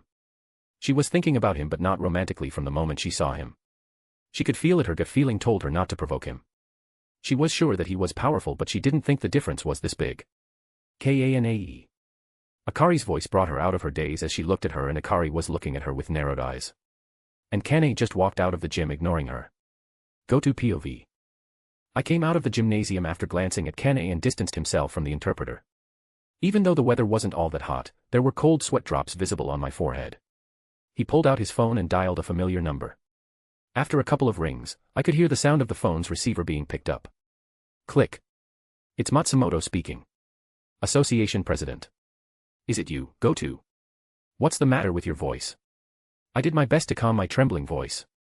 In South Korea. There's an incredible hunter in South Korea. More than you. I won't be able to do a thing, sir. Are you sure? I'm certain, and our plan isn't going to work anymore, sir. Matsumoto Shigeo didn't immediately say anything, but rummaged through something for a while instead, before finally asking a question. The name of that hunter is? It's Tsujikuni Haru. He's evaluated as a rank S recently. It's him. I got the names of the participants from the Korean side. His name is on it and his abilities are still unknown. What happened there, Go-To? After I explained what happened in the gym, the association president was stunned for a good 10 minutes. If what you said is true, then what are the chances of our plan working? He said in a shaky voice. 0%. He has announced that he will be changing the plan, and he already gave us a warning. I could feel it when he blasted Atsushi away. It conveyed a message to me. I can only understand it now if we try to do what we came here for. I don't want to imagine what will happen. Are you sure his strength is the level of national level hunters? I would say it's higher, sir. I was able to feel it when he was looking at me with his eyes glowing red. The feeling I had in front of him was how an ant would feel in front of an elephant. I haven't even felt like this in front of Luigi Gang. Okay, tell me the plan he proposes tomorrow. Click * with that. The call ended. The next day, everyone participating in the raid was present in the meeting room, including Chairman Go, Woojin Chol, and the Japanese interpreter Hainkawa. Everyone was wearing formal wear. They were waiting for one person to arrive, though it was still 15 minutes before the appointed time. Then the door opened and everyone looked towards the gate to see the person they were waiting for. With his red hair tied in a high ponytail with bangs on each side framing his handsome face with red gem-like eyes. He was wearing a three-piece suit that consists of a black blazer that is paired with dress pants of the same color and a black waistcoat, a dark brown dress shoes, and a maroon dress shirt with a white collar underneath the suit. His collar and cuffs are adorned with rectangular links, and a tie bar is clipped onto his black and gray striped tie. He is additionally wearing a black watch. Everyone was stunned by how he dressed, especially Hae-in, whose eyes were practically glued to him as she was looking at him while blushing. And it wasn't only her, every woman in the room was looking at him. I mean, why wouldn't they look at the eye candy in front of them? Hello. Sorry to make you wait, he said as he sat down on a chair that was kept for him. It's all right, you came before the appointed time, Chairman Go said to him with a smile. He nodded and stood up while saying, let's start the meeting then. Chapter 31, Interview. After seeing that I had their attention, I started telling them about my plans. The key points were still the same and some things changed completely. I didn't meet any rejection from the Japanese side as they knew I have the capabilities to pull off what I said. Although there were some questions along the way, I answered them so they will be assured, and I also warned them about some unforeseen circumstances. Like Baru in the novel, I just didn't tell them about it outright, but in a concealed way. They were no idiots and they were able to conclude what I wanted to convey. Now that I have practically ruined Japan's plan, things are going to go differently. I have to be ready for something unexpected. I will be leading the raid with Goto being the number 2. He agreed to it. And it wasn't a surprise he did. His only reason to come here is to get a clearance of S-rank gate on his record. Nothing else matters. He has given up on the thoughts of controlling Korea. After 2 hours. Okay, then we will end this discussion here, I said as everyone nodded and the meeting ended. We have already made the plans, now we have to implement it, and everyone is going to prepare their best. The list of participants is Tsujikuni Haru, Cha Hae-in, Choi Jong-in, Baek Yoon-ho, Im Tae-gyu, Ma Dong-wook, Min Byung-gyu, Tawada Kene, Izawa Ippei, Ishida Mari, Tanaka Kenzo, Hoshino Minoru, Kumamoto Atsushi, Fujishima Tetsumi, Kei, Shimizu Akari, and Ruji Goto. The list was been released yesterday. And it has caused a heated discussion online as 2 S-ranks of Korea were not participating in this raid. Many theories were flying around, but none of them were correct. I just shook my head because the people in question weren't even bothered by what was happening in the outside world. Sigh asterisk. Are you ready, Haru? We have to go for the interview. Hae-in said. As we were selected to go for an interview on a famous talk show to ease the public and reassure them about the upcoming raid. It will be broadcasted live on the international channel so everyone can watch it. This is also the reason why I have to be dressed like this today, or I would have come in normal clothes. Yes, I said with a smile as we exited the meeting room under the gaze of everyone in the room. Well, she is looking beautiful after all. She is wearing a white suit jacket with a black lapel, a white vest with black buttons, a black button shirt with a royal design, white pants, black shoes, a rainbow rose in her chest pocket, and a white tie. With her hair left free in the air. Even though her clothes might come out as masculine, but her mature body gives it a unique feminine charm that can mesmerize anyone. Does it not suit me? She asked shyly. I just shook my head at her behavior. You look beautiful. So don't worry. I said as I gave her a loving smile. She looked away, but I can see her ears are red. My youngsters these days have no shame, right? Jong-in said while looking at Yoon-ho. Why are you talking to me like I am old? You might be getting old, but I ain't. Yoon-ho replied, and they started fighting again. There they go, fighting like an old married couple again, Tae-gyu said. Shut up, both Yoon-ho and Jong-in shouted at him at the same time. Which caused him to take a step back. While the Japanese hunters were looking at us like, is this how S-rankers act in Korea, and the girls had their attention on us while talking amongst themselves. Let's go, we shouldn't be late for the interview. She nodded and followed me. We sat down in the car and we were on our way to the KBS for the interview while having small talk. Hae-in is getting shyer around me these days, but I am giving her some space to sort out her feelings as I am sorting out my own. We reached the studio. As we went inside, we met many people along the way as they asked for a photo with me, and I didn't say no to them because of their expectant gazes. Then we were said to go towards the makeup room to get a little touch-up done. It took about 5 minutes for Hae-in to get ready, and the makeup artist just gave up as she said that I look good even without it, and makeup will just bring down my natural charm. I just shook my head as it didn't matter to me. What bothered me was the gaze of the woman in the room. Can you not stare at me so fiercely? I thought as we made our way backstage, where we met the host of the show, who was a famous star named Lee Ji-hye. She is a beautiful woman with a mature body with long legs and a toned body with fair skin and long brown hair that reached her waist with blue eyes. While wearing a cyan one-piece dress with high heels. She came towards us and greeted both of us with a hug. I have no problem being hugged by beautiful women, rather I welcome it, but can you take it easy on the hug? If you hug me tighter, you might as well become a part of me and stop sniffing me. I didn't push her back because it can be considered rude, and no other reason, seriously no other reason, you hear me. When she separated and said bye to us as we were in the waiting room now. I can see Hae-in looking at me with an angry look. Which made her look cuter in my opinion, so I just patted her head. And her angry expression melted like snow in the sun. And then the show started as the host did some normal routine of jokes before moving on to the subject of the news about the attempt to take Jeju-do back and clear the island of monsters. It was already said that we too will be coming on the show, so the people kind of expected it to be this kind of show.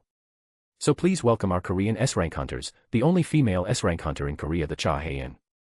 As she said this, we entered from backstage. Hae-in went first and there was a lot of applause for her, and she waved her hand for the audience and sat down next on a sofa that was placed near where the host sat. Then she said, "Now for our second guest, the man who stole the heart of almost every woman in Asia with his looks, Tsugakuni Haru."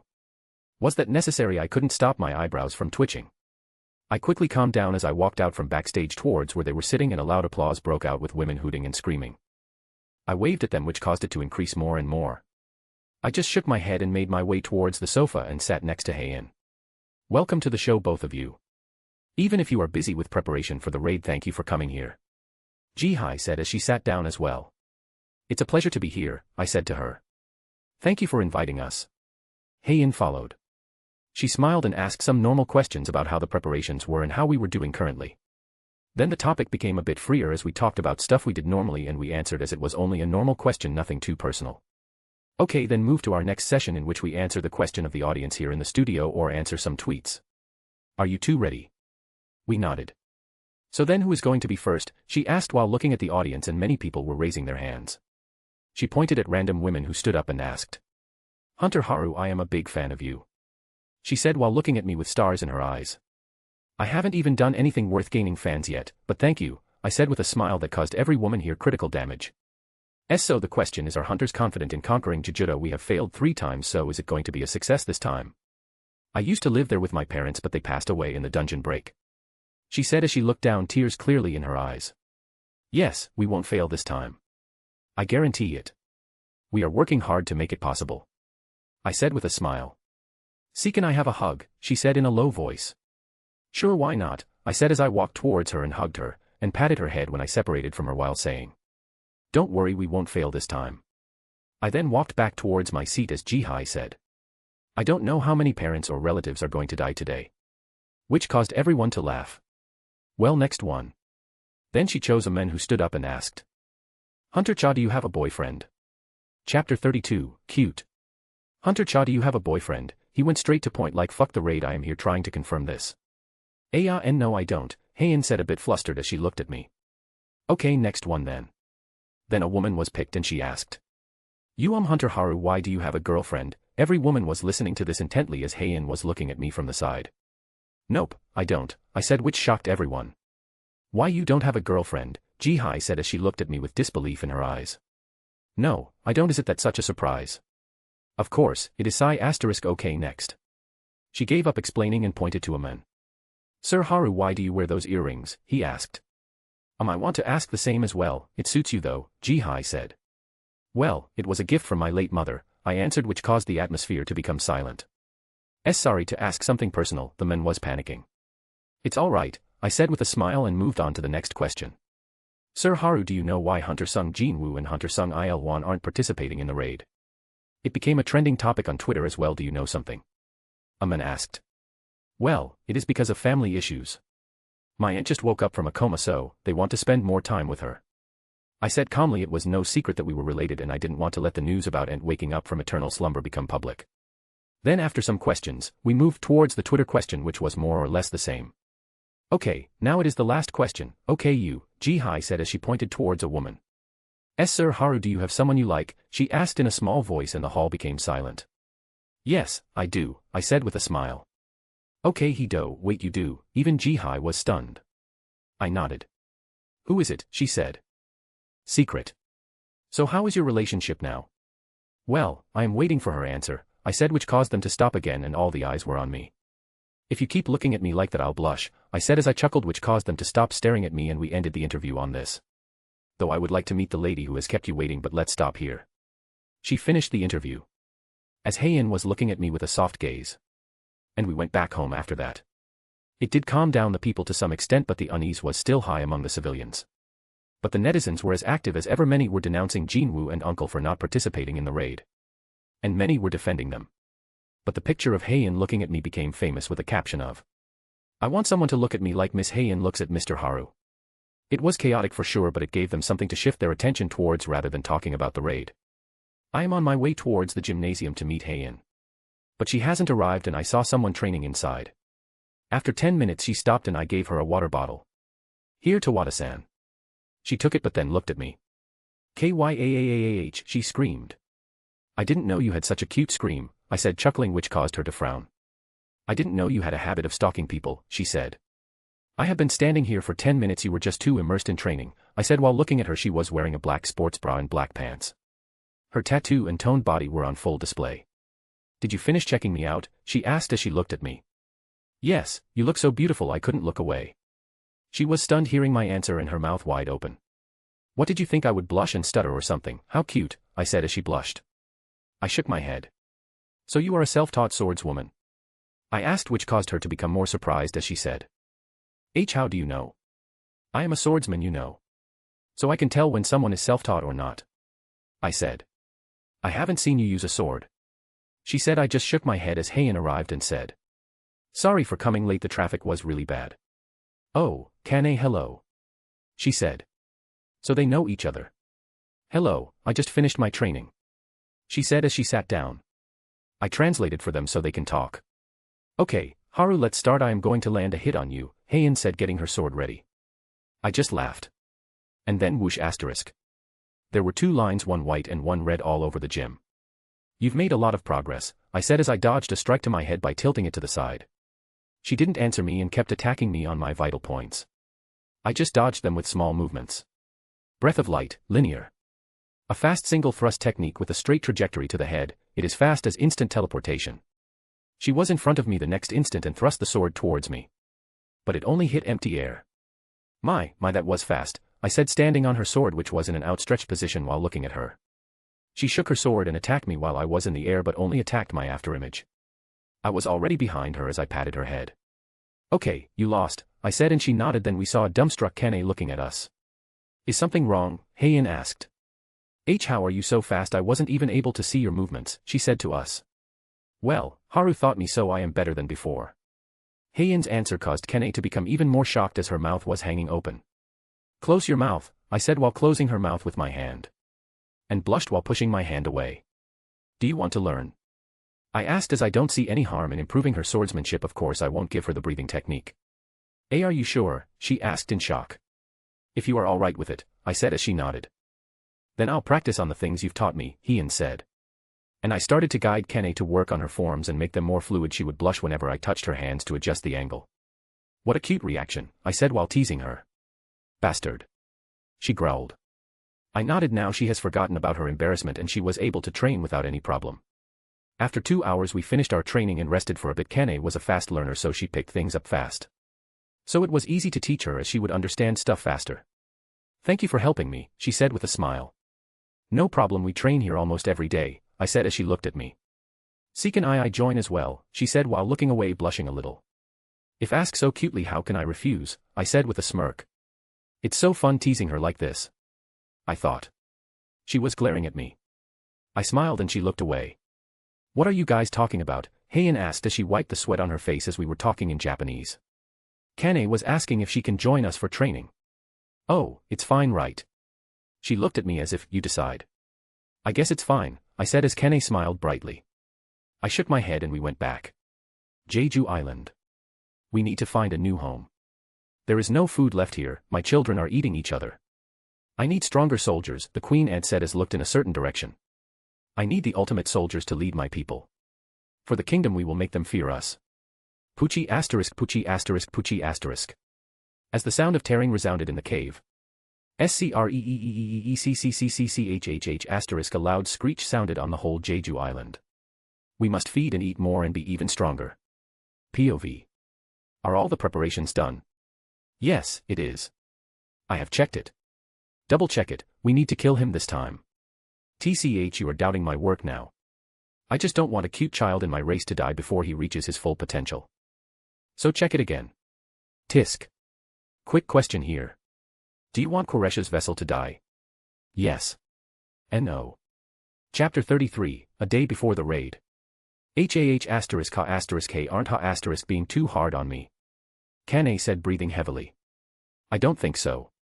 You are ha asterisk being too rough ha asterisk. Don't say shit, people will misunderstand, I said to her as I stopped my sword near her neck as she raised her hands. Ha asterisk, and whose fault do ha asterisk you think it is? She said to me with a smirk. I just shook my head. I was having a spar with Kane to give her more understanding of her sword techniques. After training in the afternoon we sat down on the floor. Heian was busy with guild work today, so it was just the two of us. She was drinking some cold tea after practice. Oh, that hit the spot, she said with a satisfied smile. So I'll go back now, I said. You have something to do, she asked. Not really, I answered as I would just train when I get back. So can you come with me, she asked while blushing a little. My, you're asking me out? How bold, I said while covering my mouth. Who is asking you out? I just wanted to go buy something and I don't know the shops around here, she shouted while throwing a water bottle at me. I caught it and said. Okay, where do you want to go? I asked her. Namdiman Market. She said. So you want to buy some souvenirs? Okay, then I'll pick you up at your hotel in an hour. Is that okay? I said. Yes. Although she was trying to keep a straight face, she was blushing a bit. Why are you blushing? It's not we are going on a date, or was that what you were thinking? I said with a smile. Why, you bastard, who wants to go on a date with you? She said while punching me with a red face. Looks like I teased her a bit too much. What can I do? She is fun to tease. Okay, let's go, we don't want to get late, I said as I caught her hand. She pulled her hand away with a light blush and stomped on her way out. I shook my head and went back home to change. Kane's POV. This bastard, does he like teasing me so much? I reached my hotel room in a bad mood. Even though I don't mind him teasing me. No, I hate it, I fucking hate it. With this, I went to take a bath to cool my head down and relax. After 30 minutes I came out and saw myself in the mirror. I saw my slim and muscular body, and my abs. Although I don't have a body full of muscle, it is still there. No one is attracted to a body like this, I muttered as I remembered I never had a boyfriend or a relationship for that matter. And I have always been a bit insecure about it. Maybe because I am not feminine enough. I looked in the mirror and then said, nah, fuck it, there will be someone who will love me for who I am. And just like every day, that thought out of the window. Even though I am a bit tomboyish and headstrong, I will find someone who will accept me. I shook my head as I wore a black t-shirt, black pants with a pink jacket and a pink hat with purple lipstick after wearing my shoes. I saw the time, there was still 5 minutes left. I left my hotel room and went out of the hotel, and he's standing there wearing a gray shirt over a black t-shirt with brown pants and black shoes. While talking to Mari and Akari, I went near them and heard Mari say, so you are waiting for Kane? He nodded. As Akari asked, oh, is it a date? He was about to answer, but I stepped in. What are you talking about? I said angrily as both Akari and Mari looked at me. Is it not? Mari asked. Of course, it isn't, I shouted. Then why are you all dressed up and blushing right now? Akari said, smirking. I slapped the back of her head as Mari ran away. Oh, why are you so flustered about? Akari said while running away. Come on, why are you so angry? I heard his voice and looked at him. He was smiling. I have to say, this guy is handsome beyond belief. The cameras don't do justice to him. He looks way more handsome in person, but he ticks me off because he constantly teases me. Okay, let's go, I said. She nodded and we started walking towards our destination. We reached there in 10 minutes and I saw a lively market bustling with people buying stuff and some couples as well. Wait, then I looked at him, then my face started to heat up. Let's go, we are here, he said to me. I nodded and we started our shopping. I bought a lot of things from snacks to local products and much more. After buying stuff for like 3 hours, I called someone from the hotel to pick it up and send it to my room. I am hungry. Do you to eat? There is a nice restaurant here, he said. Can he like read minds? Nope, it is written on your face, he said with a cheeky smile. Seriously, how can someone be so handsome and annoying at the same time? Where is it? I asked him as I held his, trying to get him flustered. But he interlocked his fingers with mine. My face was heating up again as my heart was beating faster. I was angry. I didn't want him to release my hand. You are 100 years too early to tease me, he said with a smile which made my heart beat faster. But it annoys me as well. I'll show you, I haven't read those shoujo mangas for anything, I thought as I hugged him. Although I am quite tall but not in front of him, I lifted my head to see him looking down in my eyes with his red gem-like eyes. And I felt his arms wrap around me. He wasn't flustered at all. My heartbeat started to rise as my face heated more and more. He then leaned in and said near my ears in a deep voice, what are going to do next? And I wasn't able to move away. His voice made me unable to move if it goes on like this. Okay, now enough joking around, let's go to eat, he said as he separated from me. And said with a teasing smile, I'll punch your face in, I said as I swung my fist towards his face and he just dodged. I was angry as this bastard teased me again. I'll have my revenge on you, just you wait. I won't give up. After eating we came out as my mood was still bad because of what happened before. Hey, what is that place? I said as looked at an overpass that was lit up with blue lights. Oh, that was recently made. It's Cielo 7017. It is a tourist attraction with restaurants and dessert shops at the end. It is also a good place to go for walk alone or with someone, he said. With someone? As in? I muttered and looked at him. He was looking away but then looked at me. I just looked away as I still remember what happened before dinner. Okay, let's go, he said as he dragged me along, and I was also curious as well. We walked down the path lit with blue lights and had lots of plants decorating the sides of the path with benches in intervals. Then we stopped at Sweet's shop and bought some as we walked a little and sat down on a bench a little far away from a couple. And as we ate our sweets I can see him looking towards the couple sometimes. You do have a habit of stalking, I said. Cough asterisk. Hee, I got back at him. I thought as I saw him flustered. No, it's just that I know them, so I was wondering how it was going for them. He explained as I looked at the couple with the man having black hair and gray eyes with a woman who has bright orange hair and blue eyes. I have seen that man before at the gymnasium. But I didn't focus on him, I'd rather look at the one next to me. Who is still flustered. He looks so cute when he is like this. I thought as a smile appeared on my face. Aren't you having fun? He said to me with a smile of his own. Which I seriously think is unfair, it should be illegal. I said. We finished our sweets and made our way back to my hotel. Along the way, I asked. Did you have fun? I wanted to know how he felt spending his time with. Does he feel the same as I did? Of course, who wouldn't enjoy their time with a cute and beautiful woman such as you? I looked at him expecting him to give me a teasing smile, but when I saw him he had a sincere smile. My face turned red and I looked away. Then I punched him on his shoulder. Say the truth, damn it. But I had a great time with you. So you can call me if want to do it again. He said. I nodded and said. I also enjoyed our time today, so thank you for coming here, I said to him as we reached the hotel. I went in quickly to hide my red face. Look who came back from a date. I heard Akari say, and it only increased my blush as I shouted. Go to your room, we have a raid tomorrow. Says the one who went on a date. Akari said with a smug look. As veins started to appear on my forehead. She just booked when she saw me angry. You little shit. The fuck you say to me? I shouted while running behind her. I wrote a review about this book, so read it. Chapter 34, Raid starts. We are currently on a helicopter heading towards Jeju Island, with the raid team Alpha, which is consisted of all the Korean hunters with Tawada Kane, Izawa Ippei, 2 cameramen, 1 man, and 1 female with someone I didn't expect to come. So why are you joining last second? I said while looking at Jinwoo, who was sitting next to me while wearing his usual clothes. Well, I talked with someone yesterday. He looked down while talking. Oh, you mean Miss Jo-hee, I said as he flinched and looked at me. I was just in the area, so don't worry about it. What did she say to get you to join in? I shook my head while asking. She will be participating in defending the citizens if by any chance the ants reach the shore. He said, looking at me. I raised an eyebrow while saying. Wasn't she affected by the double dungeon incident? From what you said, it left quite the trauma on her. Yes, but she said she'll help with what she can. And I wasn't participating even after. He was about to continue. Looks like their relationship progressed yesterday. Ma, leave it behind. You are participating now, that is all that matters, and congratulations on having a girlfriend, I said. Thank you. Wait, how did you find out? He jumped on his feet, but I just ignored him and went towards the exit as we were near just above the higher district of Jeju.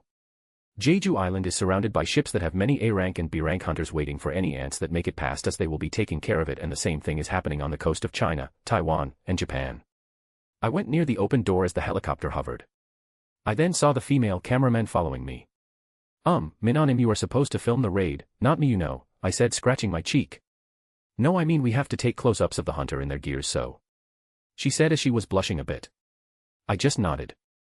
I was wearing my red-tinted Demon Slayer uniform and the Madara armor with an open back where "Destroy" written in kanji can be seen. Everyone is in their hunter gear and ready to act. Hunters began boarding the helicopter, as the spinning rotors issued deafening noises above their heads. The constantly smiling Ma Dong-wook, the always confident Choi Jong-in, and even Baekhyun-ho, famed for his positive personality, were all wearing somber expressions. The cameramen checked their recording equipment for the last time.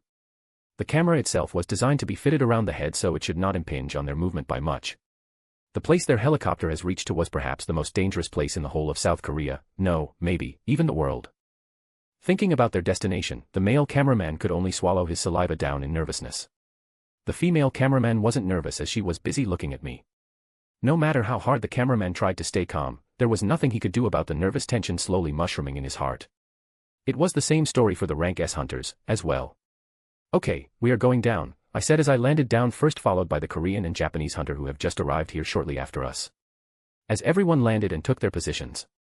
Start drawing the aggro, by releasing your aura, I said as we didn't need to use interference waves to stop ants from communicating. And then 10 powerful auras were released. Screech, screech, screech. The screeching sound came from all over the island as the ants on the whole island started moving towards here. We were 20 kilometers away from the ants' nest, which was Baek Rock Dam, a famous tourist attraction of Jeju Island. And ants came towards us in swarms of thousands both via land and air. I can sense fear coming from the cameraman, and even some of the S-rank were a bit overwhelmed by this sight as the whole sky and ground were covered with ants. I closed my eyes, then opened it, releasing House Hoku Haki, and the whole island was trembling under the pressure from above. It looked like the island was covered in red flames and looked like hell on earth. And all the ants stopped in their tracks and fell like a puppet whose strings were cut. I stopped releasing Haki and looked towards the party as I spread Kanbunchika Haki to check the ant's nest. My, this is going to be interesting. Then I looked at Jinwoo, who nodded and summoned his shadow soldiers and told them to kill the ants that were knocked out. I looked at the rest of the team and saw the female cameraman looking at me with stars in her eyes. Okay, now we split into 2 teams as planned. We have to finish the queen and her bodyguards first, then we will clean up this island. But it doesn't look like it'll go according to the plan, I said with a smirk. Skawakuriha asterisk. Skawakuriha asterisk. Skawakuriha asterisk. 3 loud screeches were heard with a large amount of magic power released in the air. Heian and Kane were able to control themselves, but the Japanese hunter K threw up as everyone else had difficulty standing. Looks like something unexpected happened here. I saw 3 ants moving towards us at an extremely fast speed. All 3 of them had a humanoid figure with a shiny black exoskeleton, large claws and wings on their backs. The 3 moved towards Jinwoo, Heian, and Kane, who already had their weapons out. Fight. Clank asterisk, clank asterisk, clank asterisk. The sounds of claws and weapon hitting can be heard. Then the ants were knocked back. The one in front of Jinwoo vanished. So he specializes in speed. Jinwoo was helped by Ishida Mari, who was a close-range fighter, Kane, and Fujiyama Tatsumi, who uses a sword. That one specializes in strength. Boom asterisk. The ant that was 7 feet before was now 20 feet in height with a gigantic body and high attack power. Just one of his attacks can kill a weaker S-rank. Heian was fighting it with her swift movement with the help of Kei, who has somewhat recovered, alongside Kenzo, Jongin, Dongwook, and Yunho, who was in his beast transformation turning into a white tiger with a long white mane. With Ippei joining as well. The last one was an unusual one. He was able to use magic, and the first ant or herd I have seen among ants. He was hiding behind the large one using lighting magic and healing the 2 ants who were fighting in the front. With Goto leading Minoru and Atsushi moving forward to kill the magician ant, but it was able to move around and dodge them. Then the Akari, Taegyu, and Byungyu were on the back lines with. Byungyu was giving everyone buffs, Taegyu was attacking the ants with magic arrows, and Akari was healing everyone who was injured. Jinwoo was using his daggers to attack the speedy ant and cut off its right hand. And Kane appeared behind the ant and attacked it with the sword in her left hand on its left leg, but she was only able to make a shallow cut. Then she used her second sword to cut on the same cut and cut through the leg, leaving it hanging on some flesh. As the ant staggered, Ishida appeared on top of the ant and punched it on the forehead with her fist covered in mana. Blood started to drip from the ant's mouth and eyes, and it got a bit wobbly. Tatsumi attacked the same spot and severed the ant's leg. Then Jinwoo appeared in front of the ant and was about to cut its head off, but it blocked it with its other claw. And it tried to bite Jinwoo, but he retreated a bit. And the ant was already healed. TCH, I can hear him clicking his tongue in annoyance, as this was the scene on the other front as well. No matter how much they damage the 2 ants, they recover almost instantly with the help of the third one. The giant ant was just ignoring the damage it took and swung its large claws, which were blocked by Dongwook and Kenzo, as they both specialized in defense and power. Dongwook has already turned into a giant as he was defending with a shield, and Heian jumped over his shoulder and stabbed the ant in its back and used her weight to slide down with the blade, leaving a large wound on its back. Then Kei used his ice magic to freeze the ant's legs in place, with Jongin firing a huge fireball at the wound, scorching its flesh and burning it from the inside. And Ippei appeared near the ant's eyes and stabbed, which caused it to go into a frenzy and break all the ice.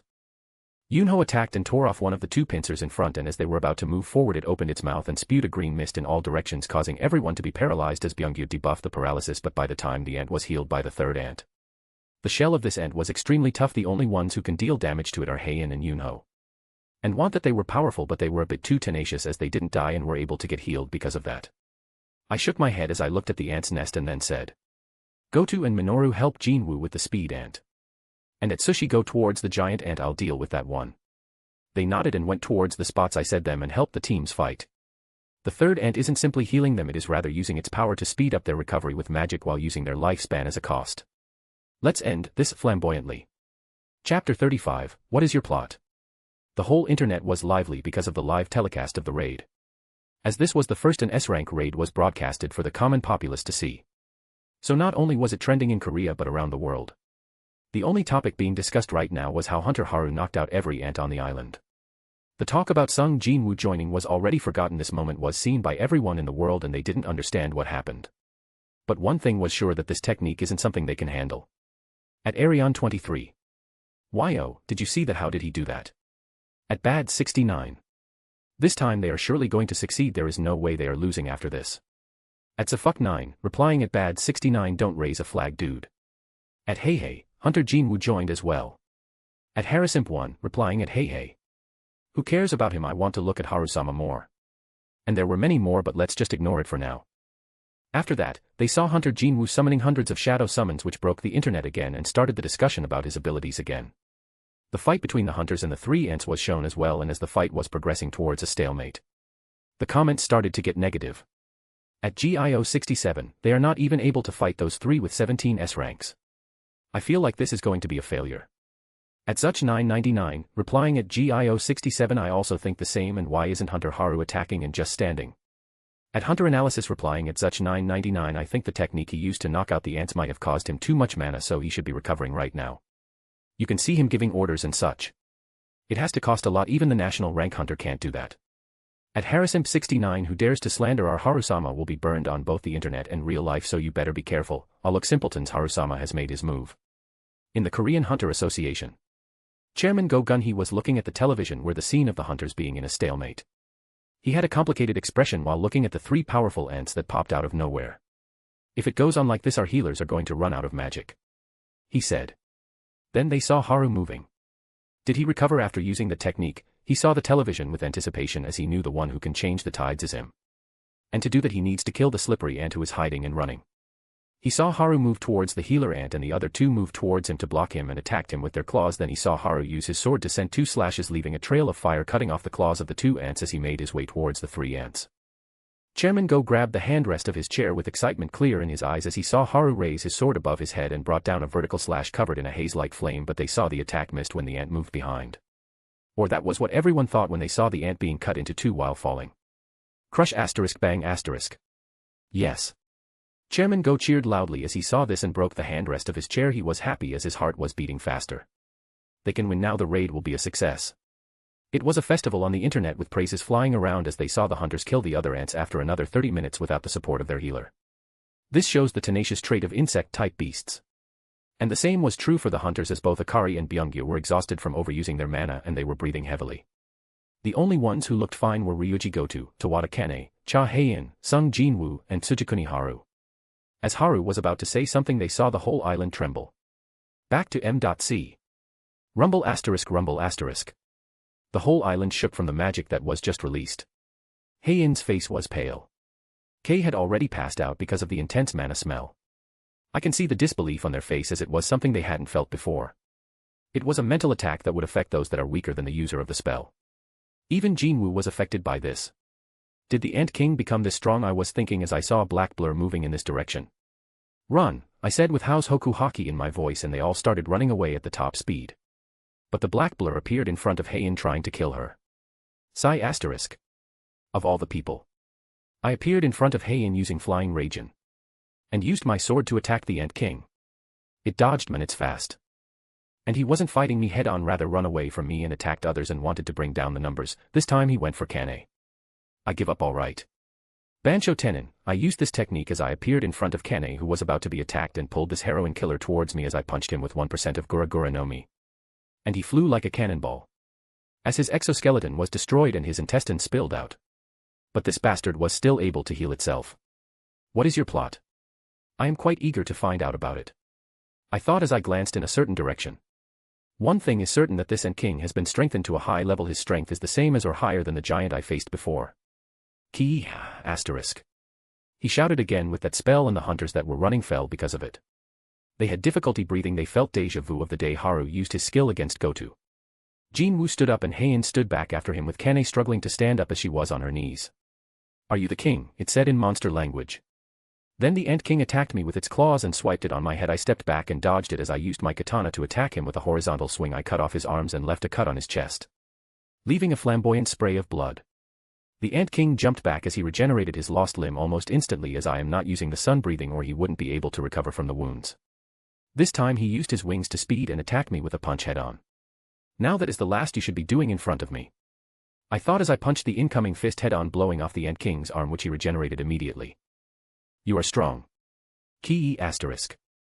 He shouted again as he used the wings on his back to increase his speed and attacked me with full power from different directions. I was deflecting his attacks with my swords while also cutting off his limbs and leaving deep cuts on his body while controlling my breath to make it look like I'm getting tired. Clank asterisk clank asterisk clank asterisk clank asterisk. Haarrrruu. I can hear Heian screaming behind while trying to come here. Jinwoo and Kane were the same. Stay back there, don't come here. I don't mind them coming as I have the power to finish this in a second, but I can't do that. And if it was the same Ant King from the novel, I wouldn't mind him becoming Jinwoo's punching bag, but this guy here is way too strong for the current him. When they heard his voice, they were gritting their teeth as they couldn't help him at this moment. Then the Ant King attacked me with his stinger that was full of poison and it landed on my body. It's nothing special, did you even try? I thought as I let the poison spread a bit while making my breathing heavy. You are weak against poison, human, now I will eat you and make your power mine, he shouted. My, look at you go. I guess this should be enough. I thought as I used sun breathing as it came near me to cut my head off with his claws, but I used a horizontal swing to cut off his hand and this it didn't regenerate. Asterisk. A painful scream was heard. What did you do, human? It burns, it burns. Then he attacked me again, but I raised my katana above my head and brought it down in a vertical strike to cut him in half. After seeing that it was dead, the hunters were relieved, but when they saw my breathing and blood coming out of a small purple wound on my cheek, they ran towards me. Then. You care about this woman, right? A tanned man with long hair appeared behind Heian and attacked her with his hand that was like a beast's claw. Everyone was stunned as this was too sudden and they weren't even able to react. Am I going to die? Is this going to be my end? I haven't even told him how I. Just as she was looking at the approaching beast's claw, she saw familiar back in front of her. And she saw him swing his sword towards the tanned man. Clang asterisk. And as he was about to attack the tanned man, she was able to react. She saw a man with blue skin and white hair appear behind him and used his dagger towards him. Stab asterisk. You sure are tenacious to be alive even after the poison Kaisha gave was used on you. How about this then? The blue-skinned man grinned as he twisted the dagger, making a deeper wound. No, she shouted as tears followed out her eyes. I wrote a review for this book, go and see it. Chapter 36, interesting. Then they saw Haru position his palm in front of the man with blue skin. And they heard a low voice. Shinra Tensei.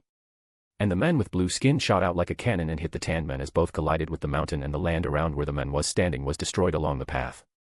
Okay, now retreat. I am not taking no for an answer. When they heard him say that, they felt complicated as they wanted to help, but they knew they can't do anything. Let me heal you first. Then Byungyu used his remaining mana to heal Haru and dispelled the poison that they thought was fatal. But in reality, wasn't anything that could harm Haru.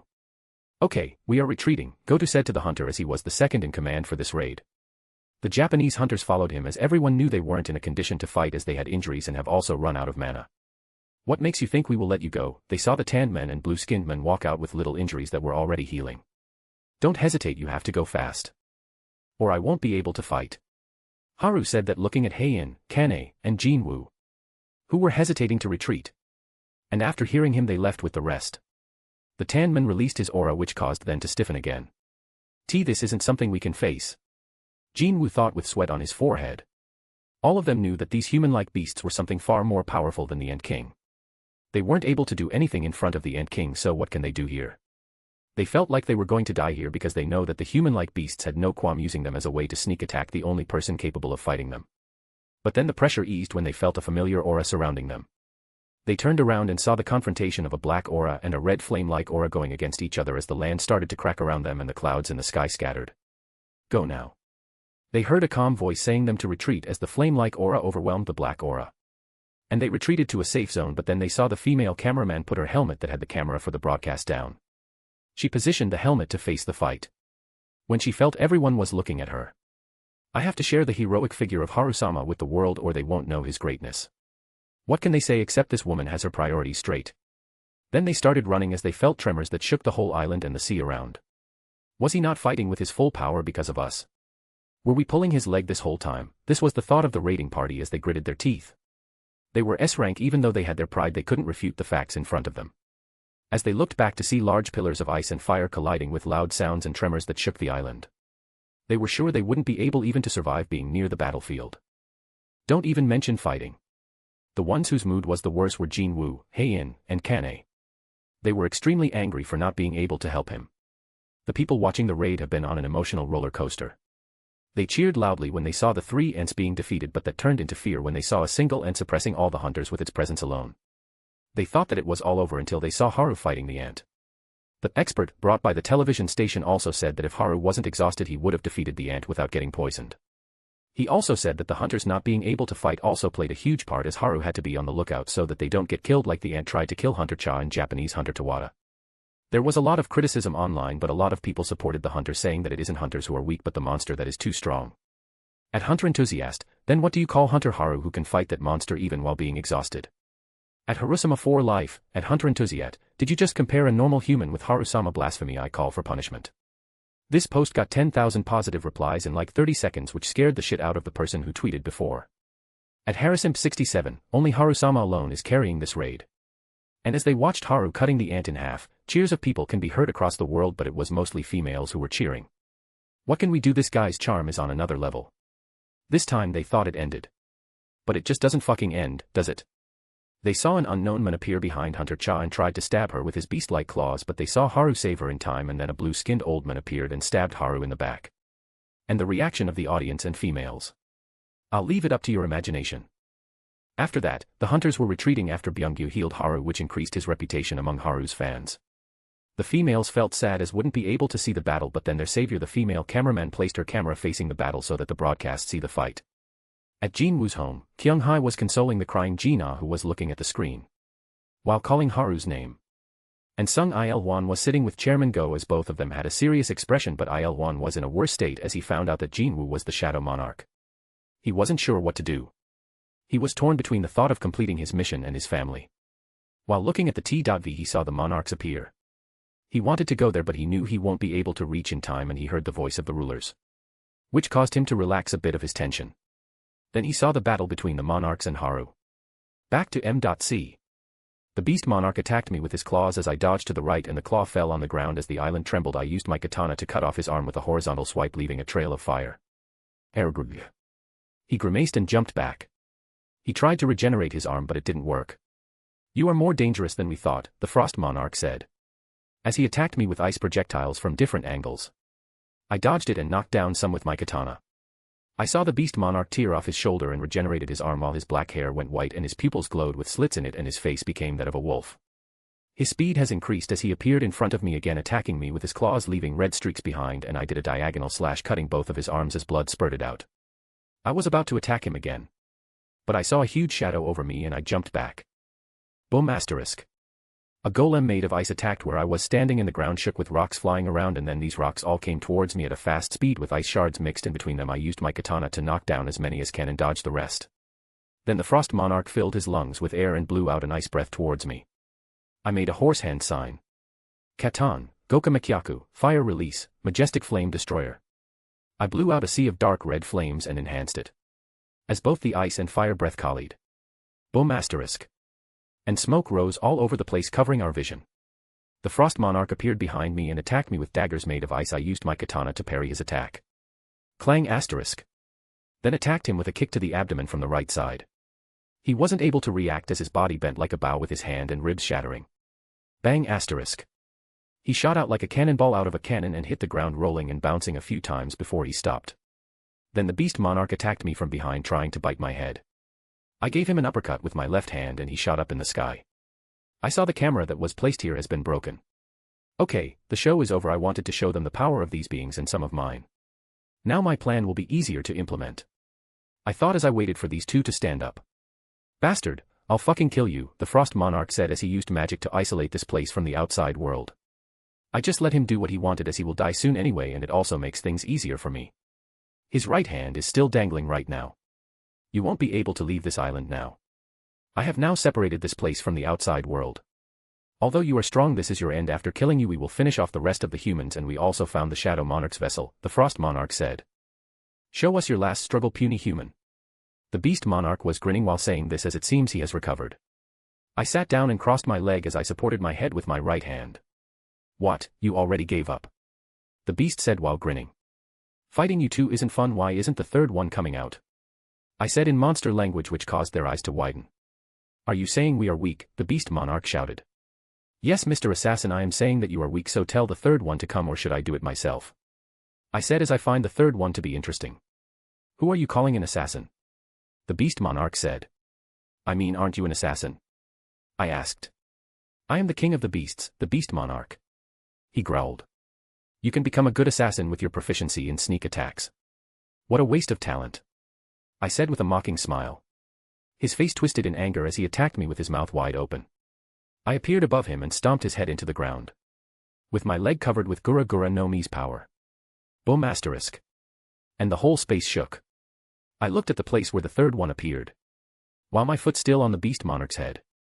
I saw a beautiful young woman with glowing red eyes, pale skin, long flowing black hair, purple lips, a perfect hourglass figure, a large bust, and insectal hands and feet. She was wearing greenish-black armor that left her upper cleavage and shoulders exposed. Interesting indeed. Chapter 37, Did you? Well, this just got more interesting. I looked at the woman who had just shown up. She should be the monarch of plagues. As they are spiritual creatures and lack organic form, the monarchs cannot descend into the human world without suitable human vessels, a property that they share with the rulers. Unlike the rulers, however, the monarchs completely possess their vessels and essentially steal their vessels' bodies for themselves. Although this technique allows them to exert their full power in the human world, it comes at the cost of making them completely mortal, meaning that they will die if their human vessels are killed in battle. But why do I sense two souls in her body? Is it the original soul of the body that is still intact even after the body has been taken over? I thought as I looked at her. This is interesting, I said while looking at her. I am Kair Isha, the king of insects, the monarch of plague. You are the one that killed that child. I am going to avenge him by torturing you, she said while smiling. Well, no point in dragging this on. I thought as I saw the frost monarch forming a white trident as I looked at him and smirked. He attacked me while extending his trident towards me, aiming for my chest. I swung my katana downwards, knocking the trident towards the right as I saw four gaunt hands made of mana coming towards me. I dodged it and saw countless ant corpses coming towards me with centipede-like insects at the base of their necks and attacked me from all directions, with the frost monarch attacking with a vertical slash with his trident. Burning bones, summer sun, hai no kokyu shikatsu enyo. I unleashed waves like circular slashes, cutting all the corpses and knocking back the trident. As more corpses moved towards me, I used my katana to cut them down in a way they can't be used again, and during this time the frost monarch has healed himself and sent countless ice arrows towards me while trying to stab me with the ice trident. Clank asterisk clank asterisk clank asterisk clank asterisk. I dodged the ice arrows while using my katana to parry his attacks that aimed at my vitals. And then Kair Isha released her poison, but it didn't work on me, so she attacked me with more than 10 hands made of mana. I imbued my katana with Byuso's Hoku Haki and cut apart the hands made of mana. Damn you, she roared angrily as she attacked me with some more corpses. That wasn't effective, and then the frost monarch came in front of me with 2 tridents in his hands and stabbed towards me with both of them multiple times, and I used my katana to block all of those. Then he slashed at my legs and I jumped in the air. He attacked me with the second trident and stabbed my after image as I was already behind his back in the air. Setting sun transformation, hai no kokyu sheo tension. I aimed an appended slash towards his neck while I was upside down in the air aiming to kill him, but he moved and his whole left hand including his shoulder was cut off. I landed as I was about to continue. I saw him smirk. But a fast attack was aiming towards my back. I sidestepped and... boom asterisk. As rocks were flying all over the place, I saw the beast monarch standing there with a black greatsword in his hand. He lifted it and as came to attack me again with the greatsword towards my midriff. I jumped over the attack and twisted my body to avoid the attack. I landed, then attacked the beast monarch. Beneficent radiance, hai no kokyu kiki onko. I spiral around in the air, leaving behind trails of dark red fire. As I cut the legs of the beast monarch with a powerful horizontal slash. And I went towards the frost monarch, who was healing himself. But when he saw me, he attacked me with his remaining hand while sending ice golems and ice pillars. I used sun breathing and went through them while cutting them to pieces.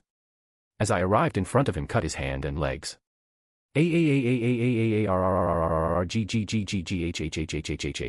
screamed miserably as he fell on his face. He tried to raise his head, but I stomped on his head, sending it back down into the ground. I would appreciate if you and Assassin Kuin would stay down like the good dogs you are, or it might not end well for you, I said as I walked towards the monarch of plague. Yo, can you hear me? I said while looking at her. Human, how dare why, she started shouting, but I cut her off. I am talking to you, I am talking to the owner of that body, so shut up. You're annoying. I said. I raised my house Hoku Haki to suppress the soul of monarch of plague, and I saw clarity return to the former bloodthirsty face. She blinked as in confusion. A/N, this is just me creating a scenario, so don't bombard me with this isn't in the novel, or what was said in the novel was different. You are in control now. Who are you anyway? Your soul is still intact even after your body was possessed by a monarch. I asked as I wanted to know what her story was. Thank you very much for giving me back the control of my body. My name is Kair-Isha Kalistraya. And I am not sure how to answer your question as I am not sure how I survived. As for your question, I am or rather was the Empress of the Kalistraya. Though I am sure you haven't heard of it before, she asked at the end looking at me. Then seeing me nod she continued and said. It was in the world of Arcadia the world monarchs destroyed before this one. And I was the Empress of the second biggest empire there, she said with sadness visible in her eyes. So they have destroyed a world before this one, that means there are more worlds out there that might have been destroyed. I thought. There were many things in the novel that weren't explained. Like the absolute being's origin and his reasons, it was just the assumption from the fragments of brilliant light as the absolute being never confirmed nor denied their accusation, and when he was attacked he never resisted as it was stated that his dead body was on the throne with no signs of struggle or anything. This is getting complicated. Why would he not retaliate and let them kill him when he was the one who created them? I thought as I looked at her. So what are you going to do now? I can give you your body back. I said to her and thought for a while then shook her head. No, I should have died with my people and I don't have anything to live for. There is no meaning in me living, she said while looking down. With sadness clear in her eyes. Kair-Isha POV. He is a strong warrior, stronger than any in my world. He was fighting 3 monarchs together with no difficulty. If there was someone like him in my world then my world would have. I saw images of my empire as the only one from the royal family after the death of my father. He always taught me how to be a good leader for the people and I would work hard to learn the things he taught me. But whenever I would overwork myself. Did you forget my most important lesson? You should live for yourself sometimes and follow your heart. He would say while patting my head. I took over his place and ruled the empire at the age of 15. Despite the opposition from the ministers I ruled how my father taught me. I cared for my people and did everything to make their lives easier so that they don't face dangers. After 4 years monsters started appearing in our world from portals and they came as well the monarchs. Their power was something we could contend with and even after allying with the 3 empires we still failed to stop them as they killed their way inside the capital of my country with all the soldiers dead even the normal civilians took up weapons. Queen, you should run, we will hold them back. Yes, please, at least you will survive till the reinforcement comes from the neighboring empire. Please leave this place to us.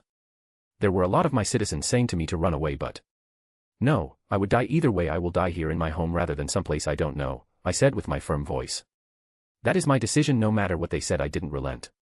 I have made up my mind. No, I made up my mind from the day I wanted to become the emperor. And after that, we were attacked by a swarm of insects and while I was dying I heard. Oh ho, this is the perfect body for me. I didn't understand what it said, but it wasn't anything good. I lost consciousness after that and have come to know that I have become the calamity that destroyed my home. And from then till now my only purpose was to stop this calamity from destroying another world, but I couldn't do anything other than keep my sanity. So when he asked me if I wanted to live, I declined. Then I saw the faces of my people and my father who was looking at me with his usual proud smile and said. I looked up and saw him patting my head with a smile that overlapped with my father as he said. You should live for yourself sometimes. And follow your heart. I don't know how much pain you must have endured till now. And I won't say that I understand what you feel like. But what has happened can't be undone. If you don't have a reason to live then follow me and find a reason to live. Is that okay with you? He looked at me. And tears started to come out of my eyes as I nodded. How long has it been since I last cried? Maybe it was the time when my father was alive. And after that, I never cried. Not even once, no matter how bad things got after that. And this is the first time I cried after that. I can still feel him patting my head as it calmed me down. Then he turned around and said. Oh, Assassin Kuan, did you just try to run away? I heard him say that as I looked at the man named the Beast Monarch. A/N, okay, I know it might be a cliché backstory but roll with it. What else can I say? And I have given up on telling you guys to read my review. So bye. Chapter 38, finished. Everyone who was watching the live broadcast was speechless. They didn't know how to describe the scene they were watching. And no one can blame them as the fight that was shown wasn't something they could imagine. With ice bombarding the land with white and red lights collided all over the place. Only trails of fire can be seen with the hands or legs of the beasts flying. With huge ice golems and pillars attacking while the ground shook to them being cut into pieces. Then they saw the clash of the ice and fire breaths and the destruction it caused. And the broadcast stopped. Silence. Silence prevailed in every house where the broadcast on being watched. Then a man in his 20s picked up his phone, dialed the number of the T.V station. After a few rings the call was picked up, but no one answered. The young man took a deep breath then. Why the fuck did the broadcast stop? He shouted, waking the person from the T.V station to come out of his daze. We are looking into it. She answered, stuttering.